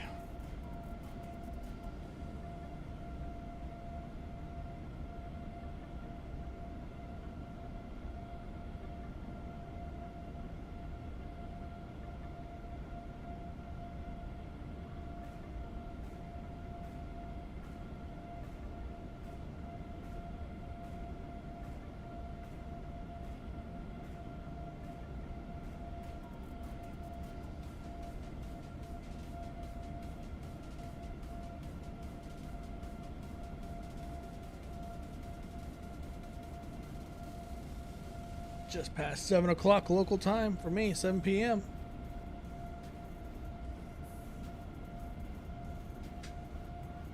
We gotta figure out what's for dinner tonight. It's gonna be a late dinner for me, apparently.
All right, 56 minutes out. We are still, we're getting closer to Oregon.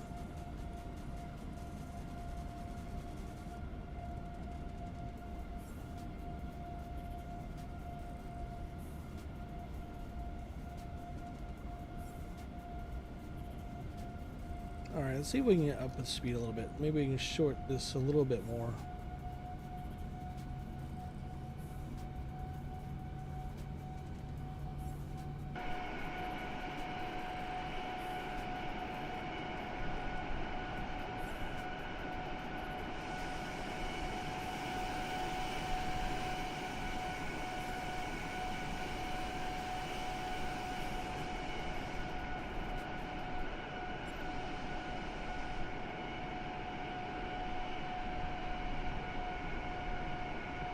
Is that thing flashing on here?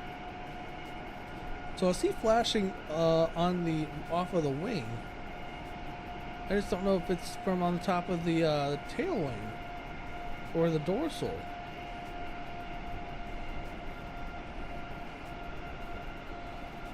Because you can't see it clear right there if it's flashing.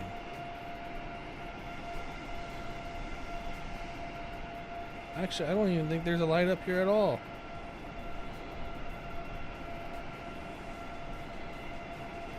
Ah, okay, I see this one right here.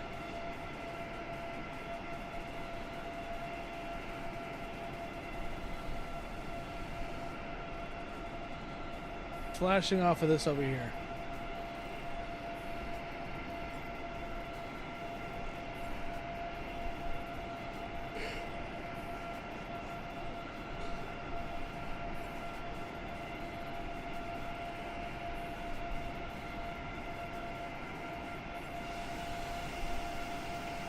So on this plane,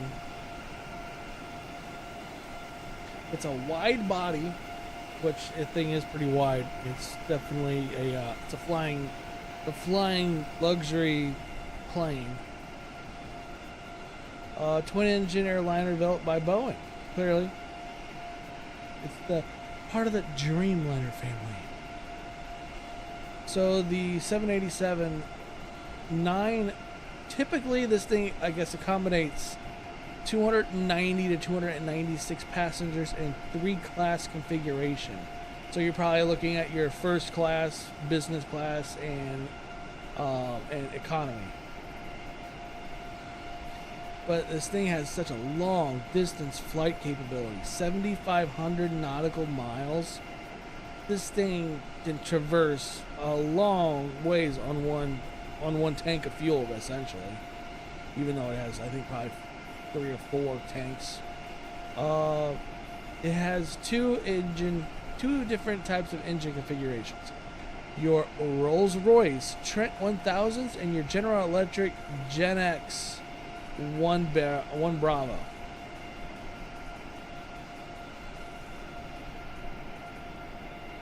And I'm sure that's this, all of your flags back here, country flags, I'm assuming as much, that these are all the countries that fly, they are the ones that fly the 787-9, or it's just all the countries of locations or whoever had the hand in the pot, or a hand in the pot on making this, like where the developers are from. Could be that. I'm leaning more towards that these are all the countries that have that operate this plane.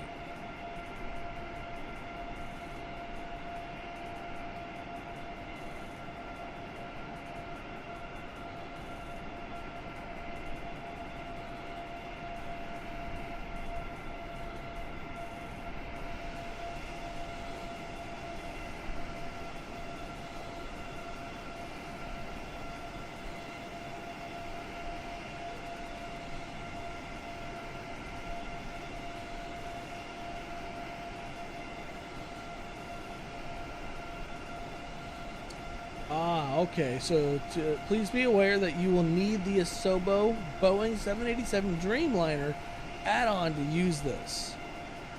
I did not know that, so, I mean, clearly I already have the Asobo, but I didn't know that was you have to have the Asobo to work this or to be able to fly this. That is news to me. I didn't think about that.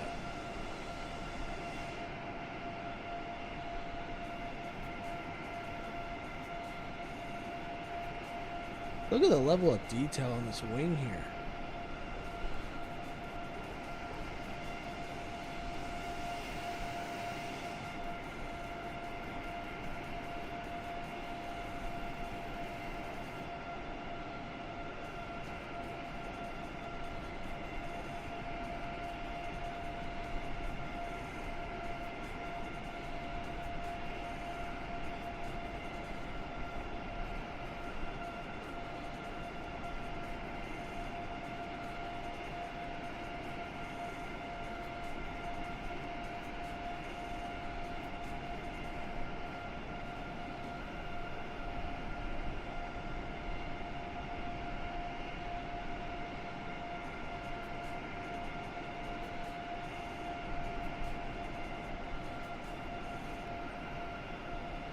So we are now under 50 minutes until we reach our destination.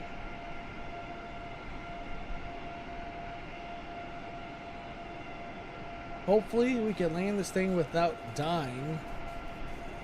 And I put dying in air quotes.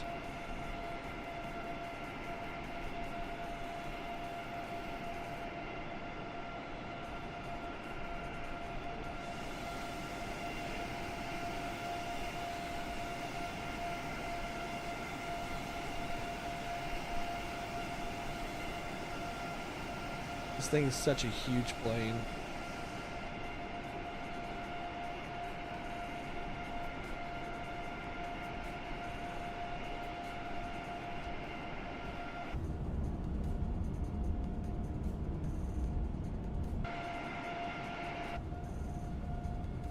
Oh, I love the window seat like this. Let's see if we can get to the, yeah, there's the other side.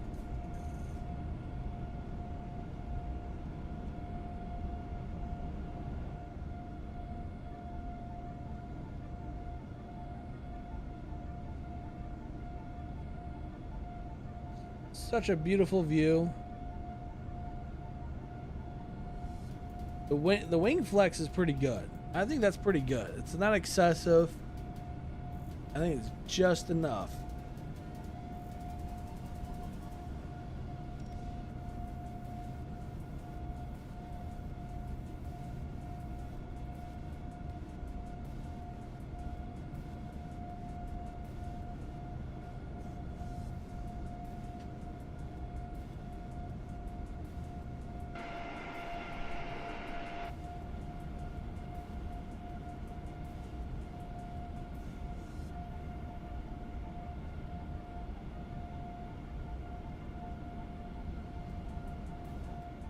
Well, we're in Oregon now. 45 minutes out.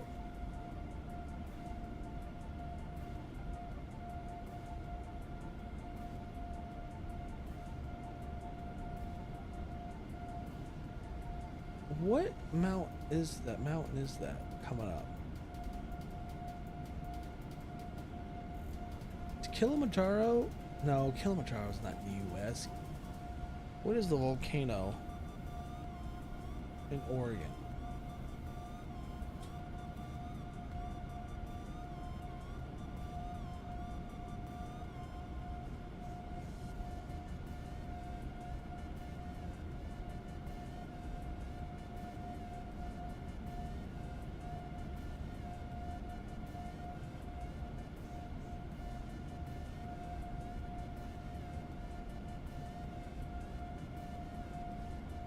Mount Hood.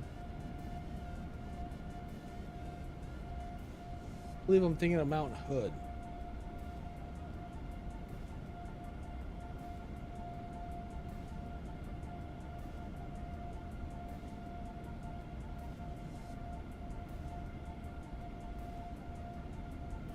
Mount Washington.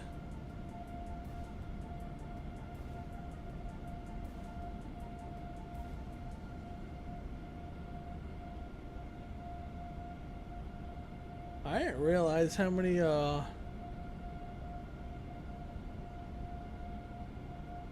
potentially active volcanoes are in Oregon. There are 61. Holy crap. This is ending up turning into a history or a fact-finding stream. There are 61 volcanoes of Oregon. Bachelor, Bailey, Belknap, Big Butch Grass,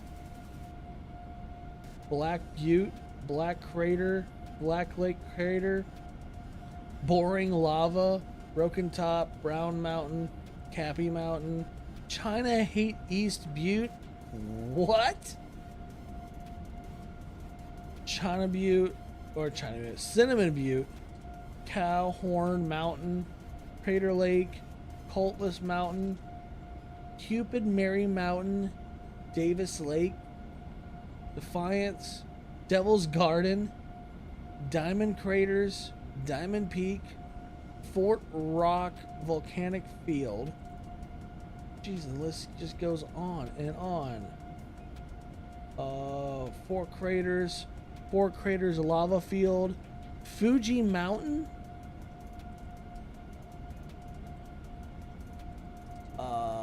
What?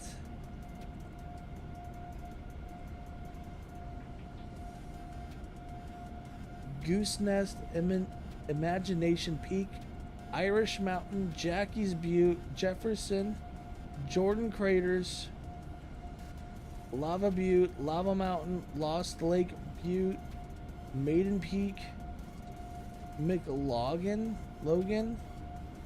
Mount Hood, Mount Washington, those two I already knew, Mountain Lakes, Newberry, North Sister, I'm not even going to pronounce that one, Pelican Butte, Quartz Mountain, Red Top Mountain, Saddle Butte, Sand Mountain, Scott Mountain, Silver Creek, South Sister, Sprague River Valley, Squaw Ridge, Taylor Butte, and Three Sister. Yeah, these are all, every one of these are volcanoes in Oregon. I had no idea there were so many volcanoes in Oregon. That's kind of nuts. And they're probably not all active, and they're probably all not like massive mountains or something like that.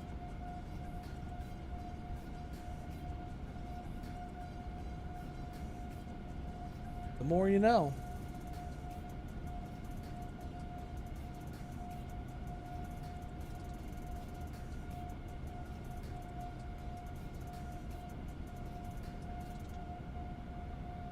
So we're coming up on this volcano right here.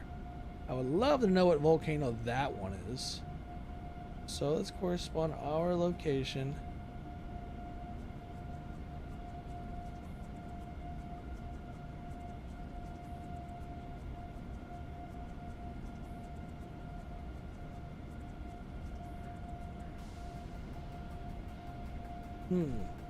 That's actually hard to tell which one that one is.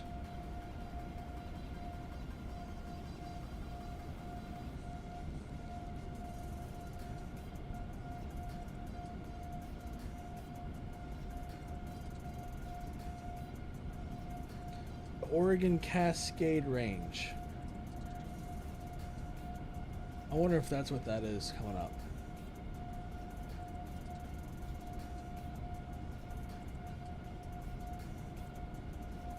Now we're coming into a little bit of weather.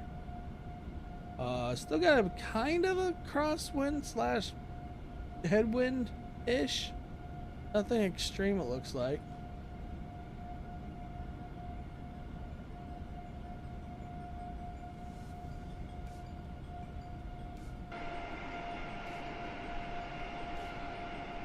Oh yeah, there we are. That's a crater right there. That's part of the volcanoes. I guarantee that's part of the volcano.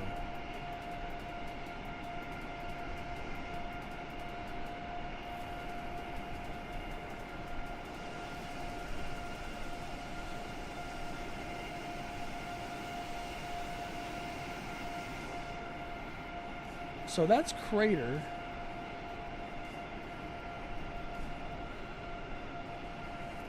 I bet you that's what that is. That's Jordan Craters.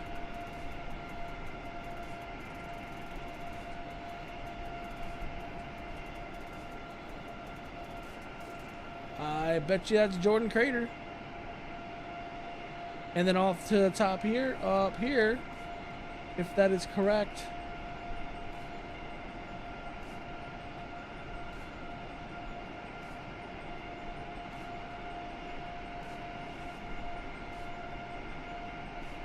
That's 4 craters right there on the map.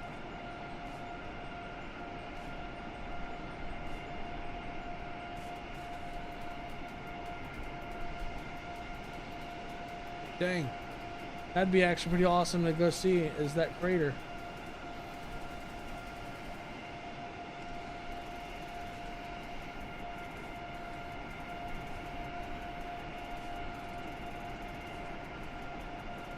That one over there.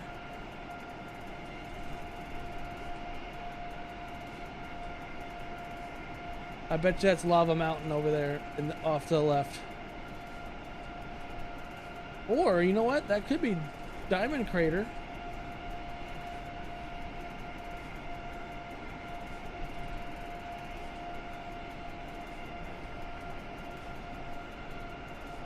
That could have been Diamond Craters that we just went over. And those could be, the way that they're set up, is 4 craters, Lava Mountain, Quartz Mountain. Yeah, that's exactly what they are. That is all volcanic area. Quartz Mountain, Lava Mountain, 4 craters. It's all right there. That's pretty cool.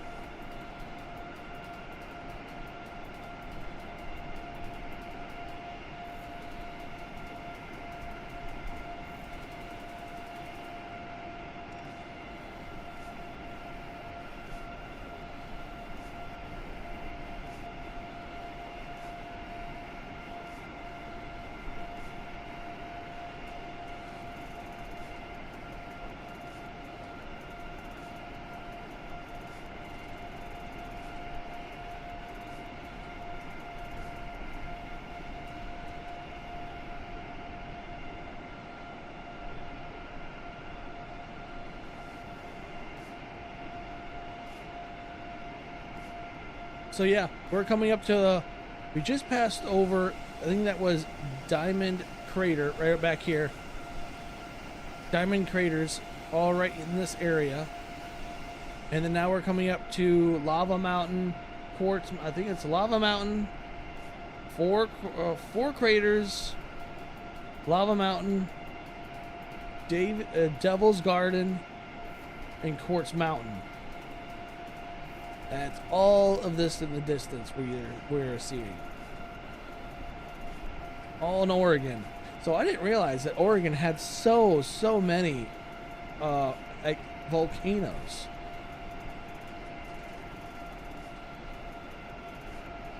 It's kind of cool.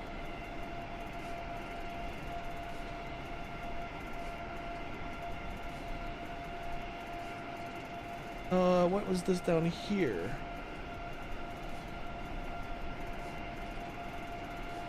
I believe that down here is it is called Fort Rock Volcanic Field. Yeah, I think that's right there. This all right here.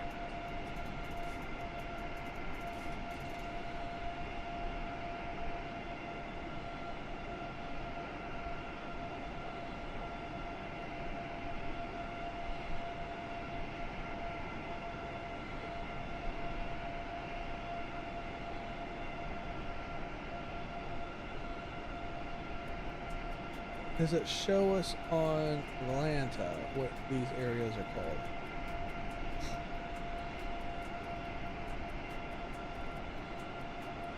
It does. Mount Washington. Oh, okay. Atlanta tells you exactly what it is. It's Mount Belchlar. Three Creek Butte. Lava Butte.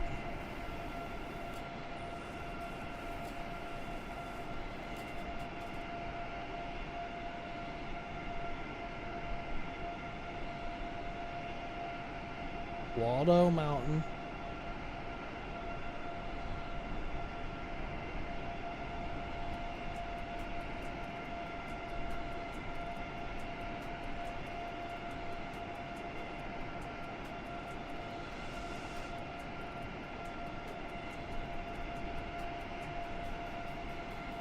Well, that's pretty cool.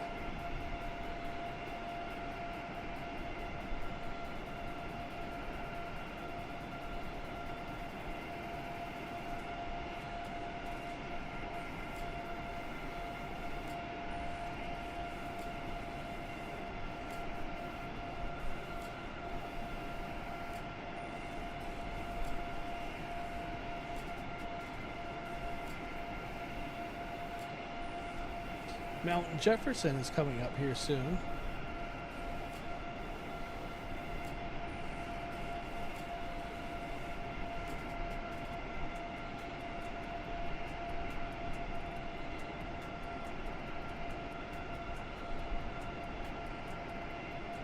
We're 33 minutes out from Seattle.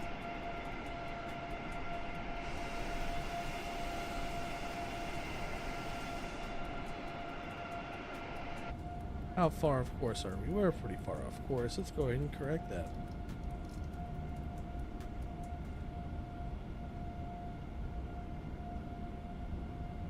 It's kind of a pretty cloudy day over in this part of Oregon.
Hopefully everyone's having a good day.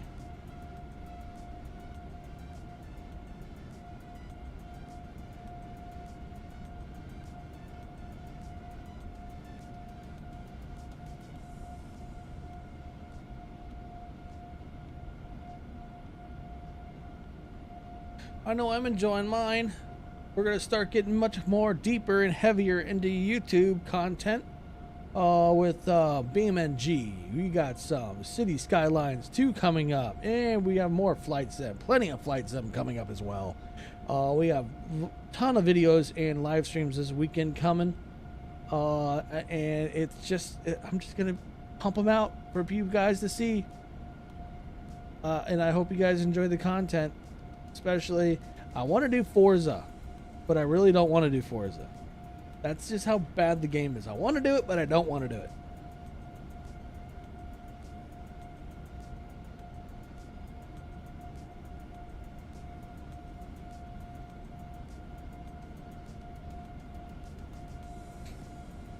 It's kind of crazy. And, yep. Drop that.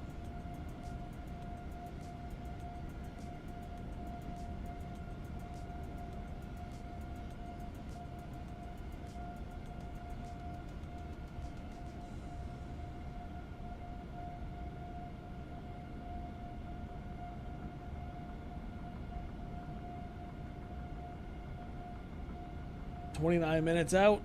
Yay."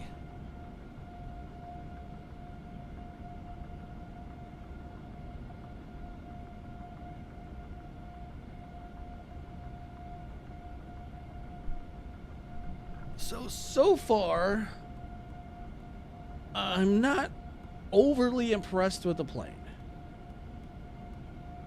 One, they made doing the flight plans kind of weird. Like when it says look for say your settings page for for doing the there it is, settings. That's what they meant by settings. So when you come in here,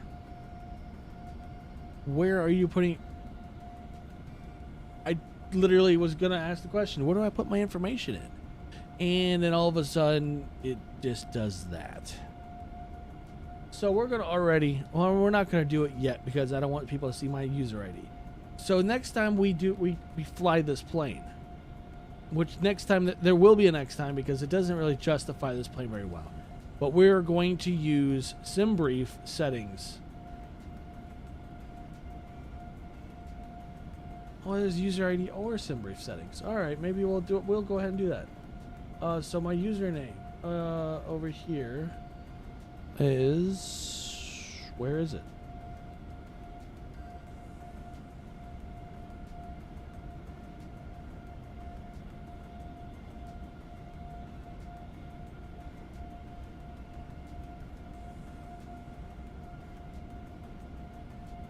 All right.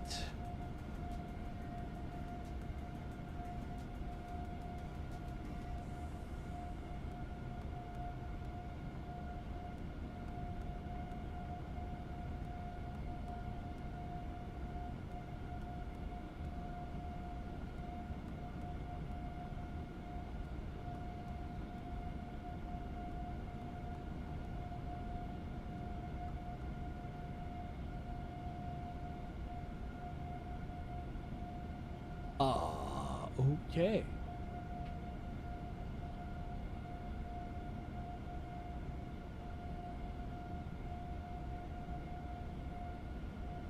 Oh, well, it helps if I look for that.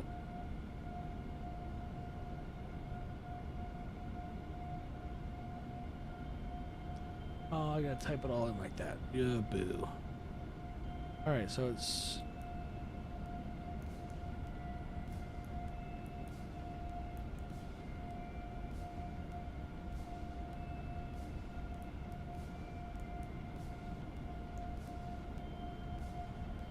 Leave Sim Station.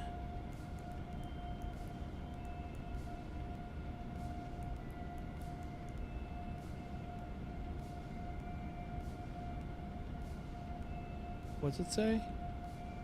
Invalid username. That is what my username is.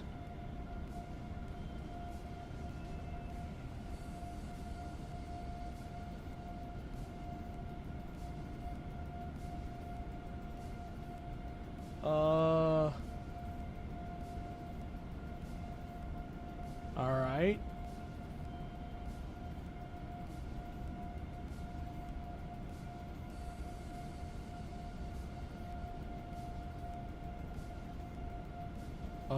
Let's do it this way then.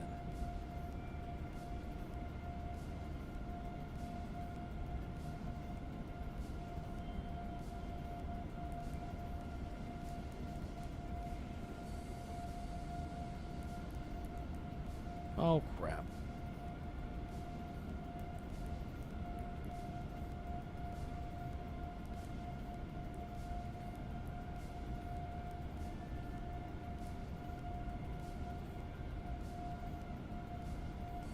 All right, let's try this again.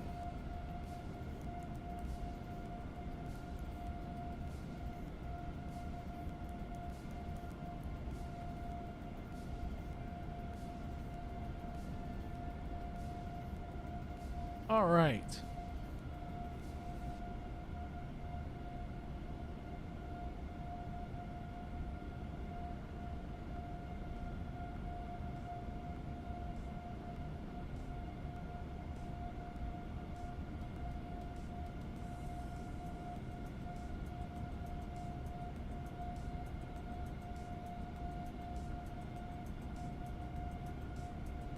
So we're sending the correct. So since I figured out how to do it, But that's not the right. That's not the right flight plan. By far, not even close. So we're gonna redo the flight plan on SimBrief. So stand by.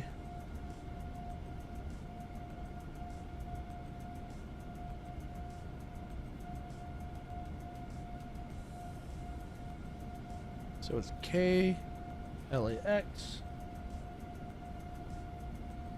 to K SEA.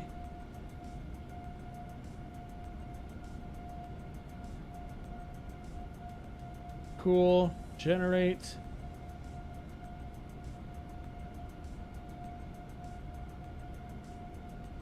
Awesome. All right. Request.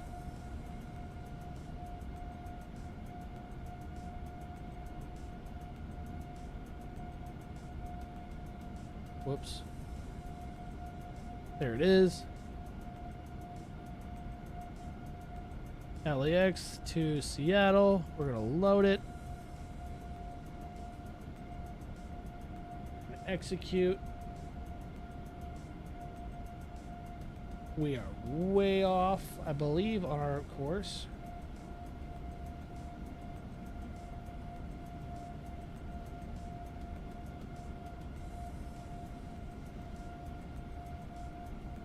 Let's see, where's my navigraph at now, since we got that fixed. A little late into the flight for that, but it's all good. At least next time we have a fix for it, or we have a plan for that. Upload. Import. From there. Alright, we're going to pull that in.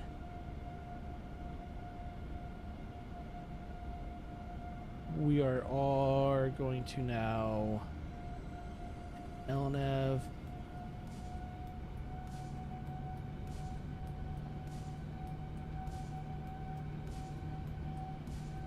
I'm kind of surprised it doesn't want to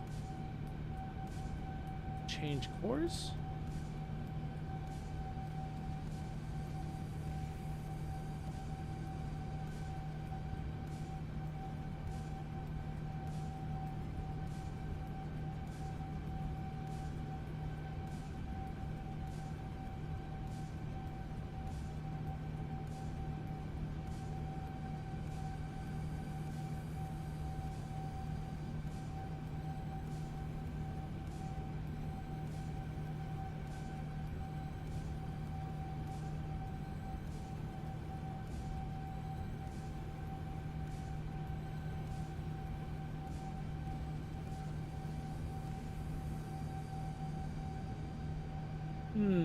That's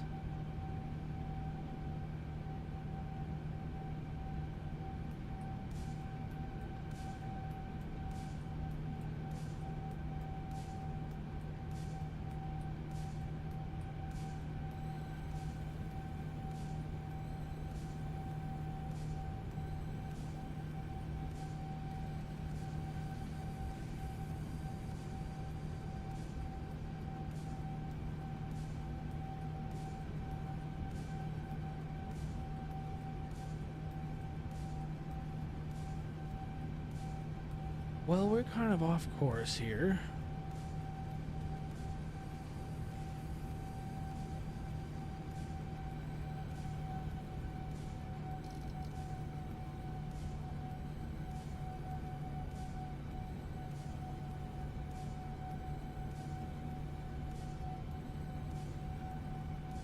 Oh, the flight plan's not even in. Legs.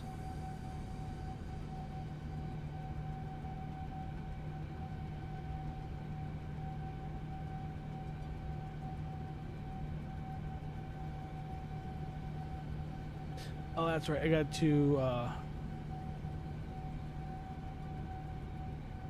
dang, that's right. I had a transition from there. All right. This may be a little more challenging than I expected. We are running into what runway? Runway we are landing at is 34 left. 34 left.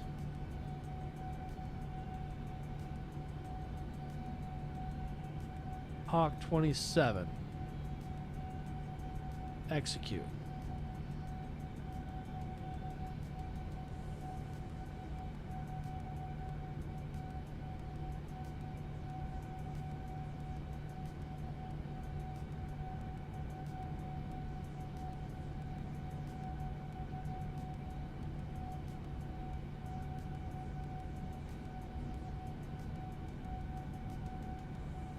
All right, we kind of fixed things. Kinda.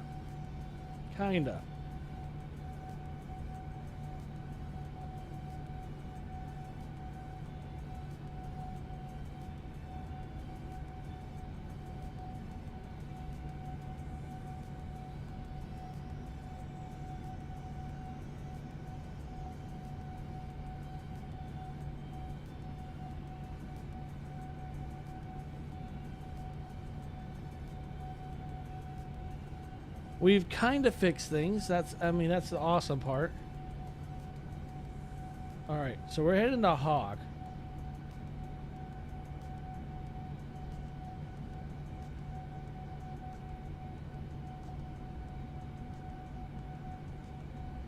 Next step. Ooh, we got discontinuity right there.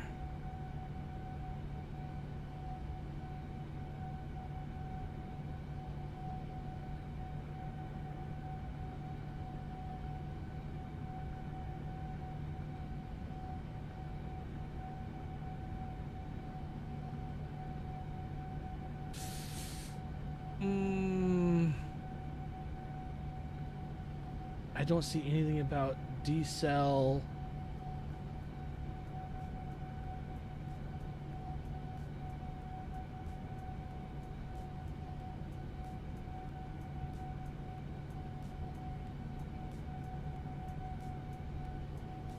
Man, I don't see anything about a decel. That's the I'm kind of worried about that.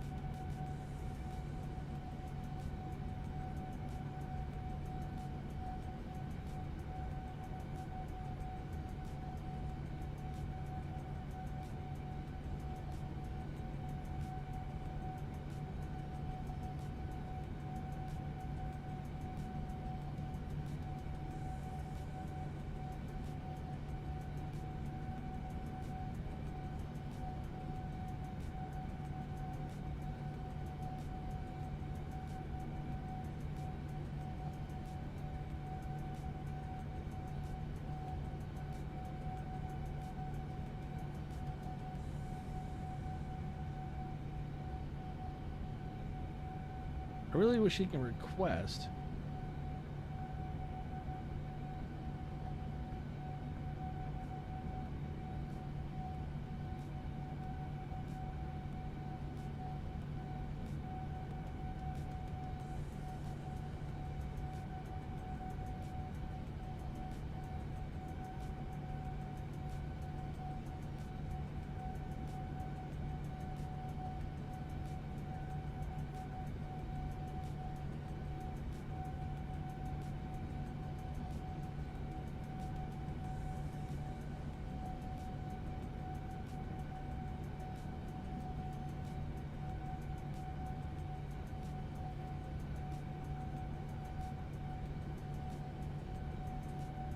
Well,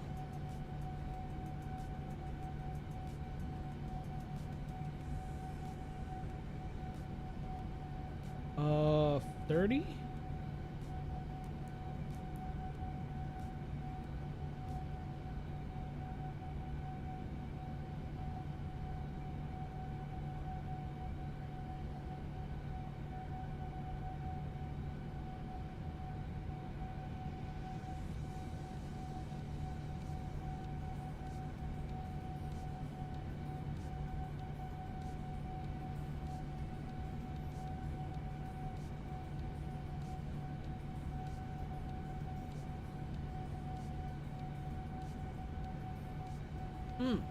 Oh, I totally forgot about that.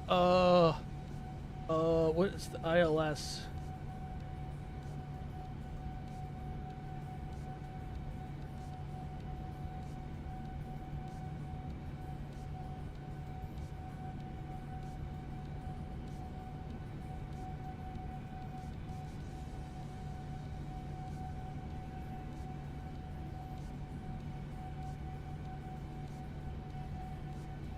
Oh, crap.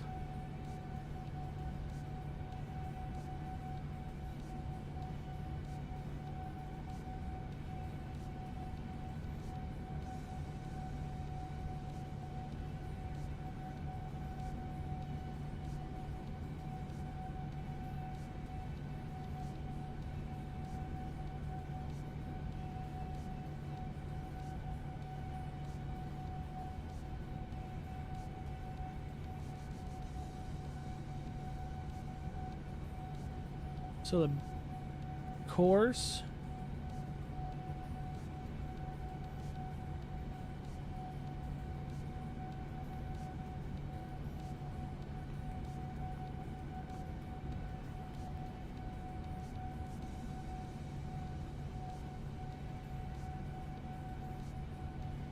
Nav. Okay, course is going to be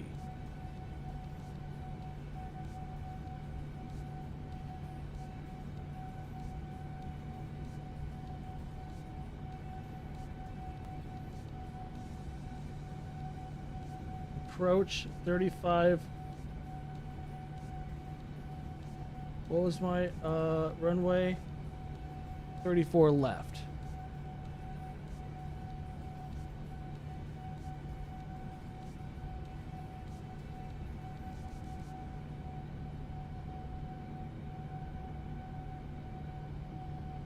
All right, 34 left.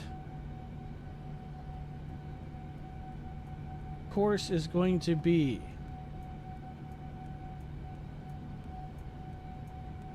final course, approach course 344.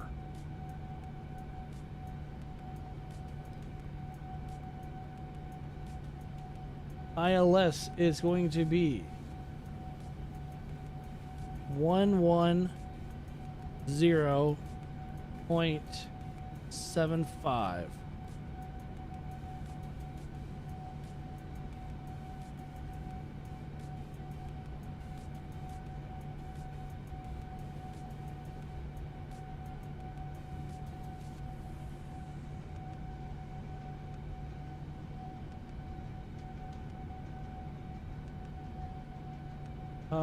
Barometric pressure for Seattle.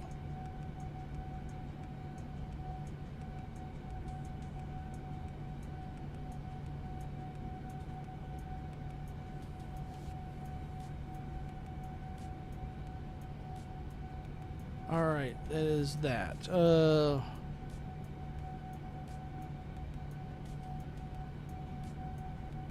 1029.37.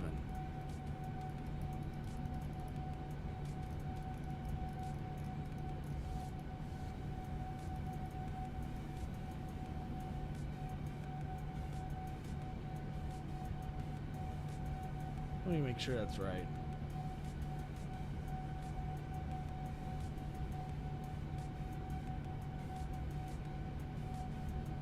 Yeah, that's good.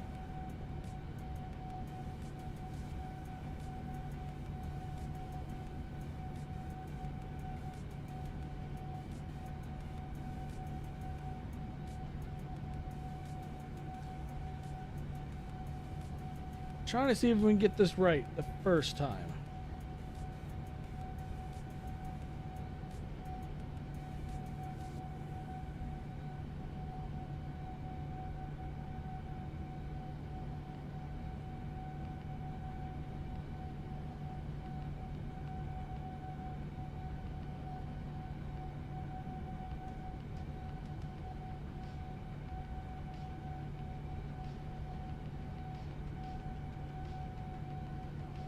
Right.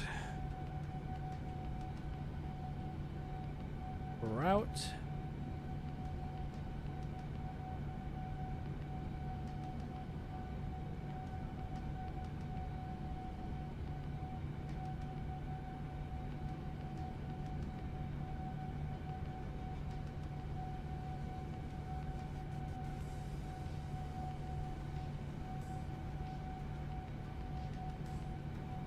really wish I can grab that.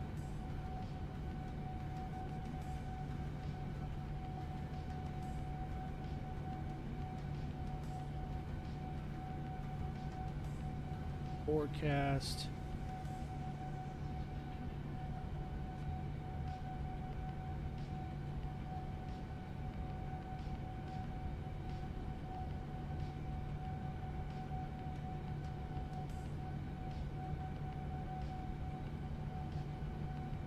I think since I kind of messed up, or I wasn't able to figure out sim brief on the takeoff or before takeoff, it's kind of, there we are, right there. We're 20 miles. We're approaching our waypoint right now. We're gonna have to do a manual descent. That's gonna suck so bad.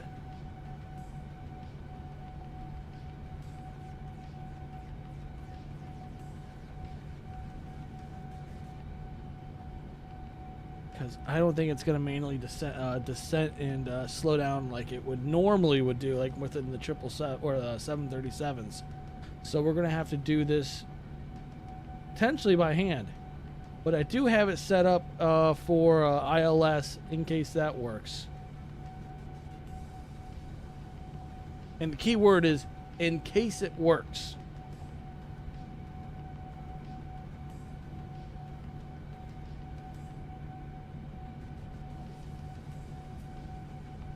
Because this is going to go bad. Pretty fast, if not. But we're going to be lined up.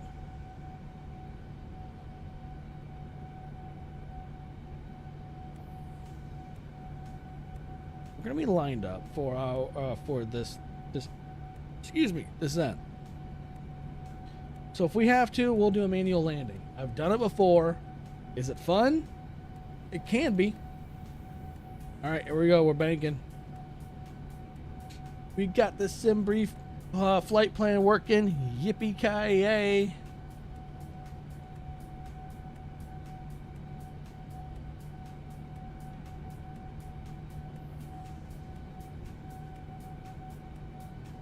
And if any of you guys are new to the channel, go ahead and hit that subscribe button, like button. I try to make things fun, not like super predictable. Like it's like, yay, we're gonna go for a flight. We're gonna do this and this. Now I try to change things up, make it a little bit more spicy. Oh wait, we are slowing down. What?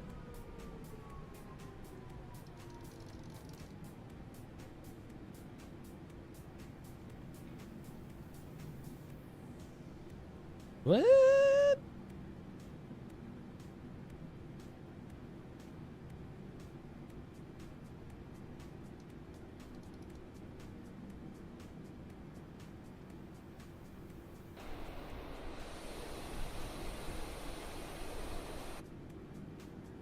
Are we descending? Please tell me we're descending. Please tell me we're descending, because I know we just dropped our engine power down like freaking mere nothing.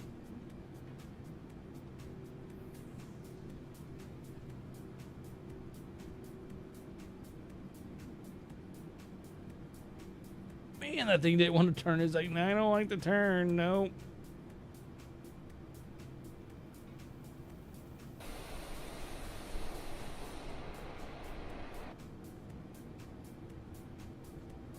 Are we descending? We're at 35,000 feet. All right, we're getting power back. No, we're gonna drop altitude.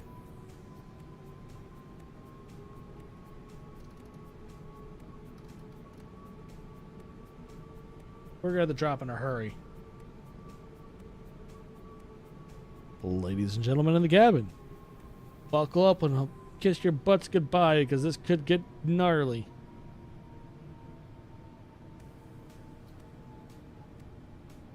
Oh yeah, we're gonna have to slow down.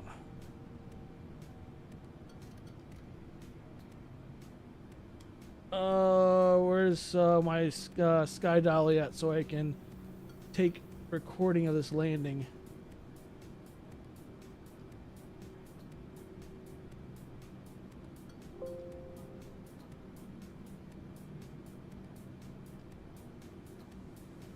Once we get lined up. All right, we need to pull back the flap so we can slow down.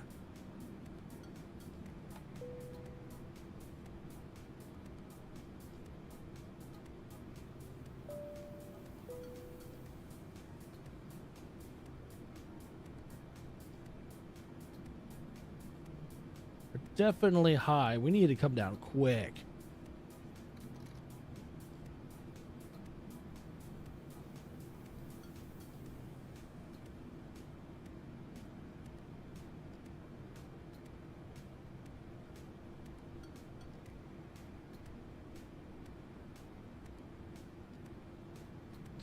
Right now, our vertical speed is at negative 3,800 feet a minute. We're gonna have to freaking slam that nose down.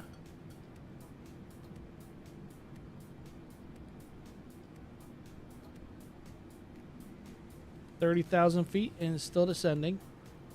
We're about to be lined up with the runway. Oh my goodness sakes! Oh, this is gonna be bad. This is gonna be bad.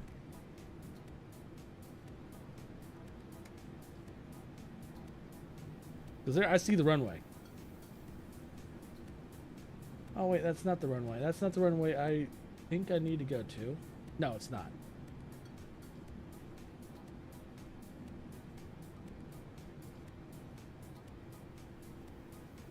Or is it?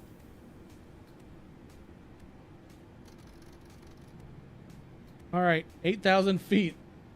We're falling at 8,000 feet. That's just how freaking...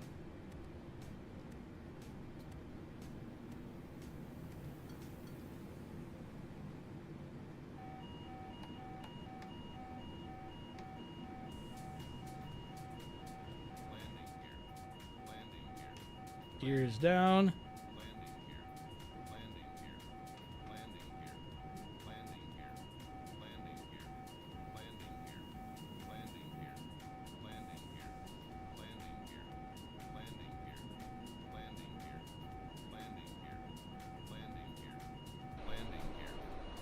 We're way too fast for the gears, apparently.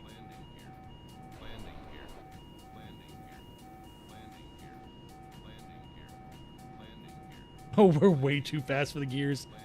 That's why it's all kinds of overspeed. We got overspeed, config gear, all kinds of things going on. Speed brake extended actually. This is bad.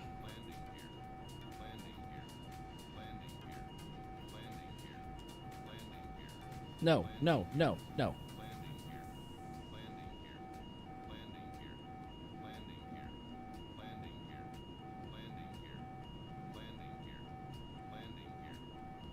All right, we're gonna... This was not part of the plan. I mean, at the beginning of the video, or the stream, I did say this, some crazy stuff was about to happen.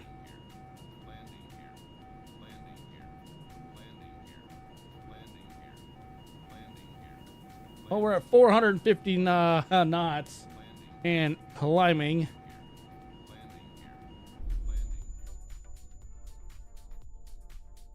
Well, I overstressed the plane.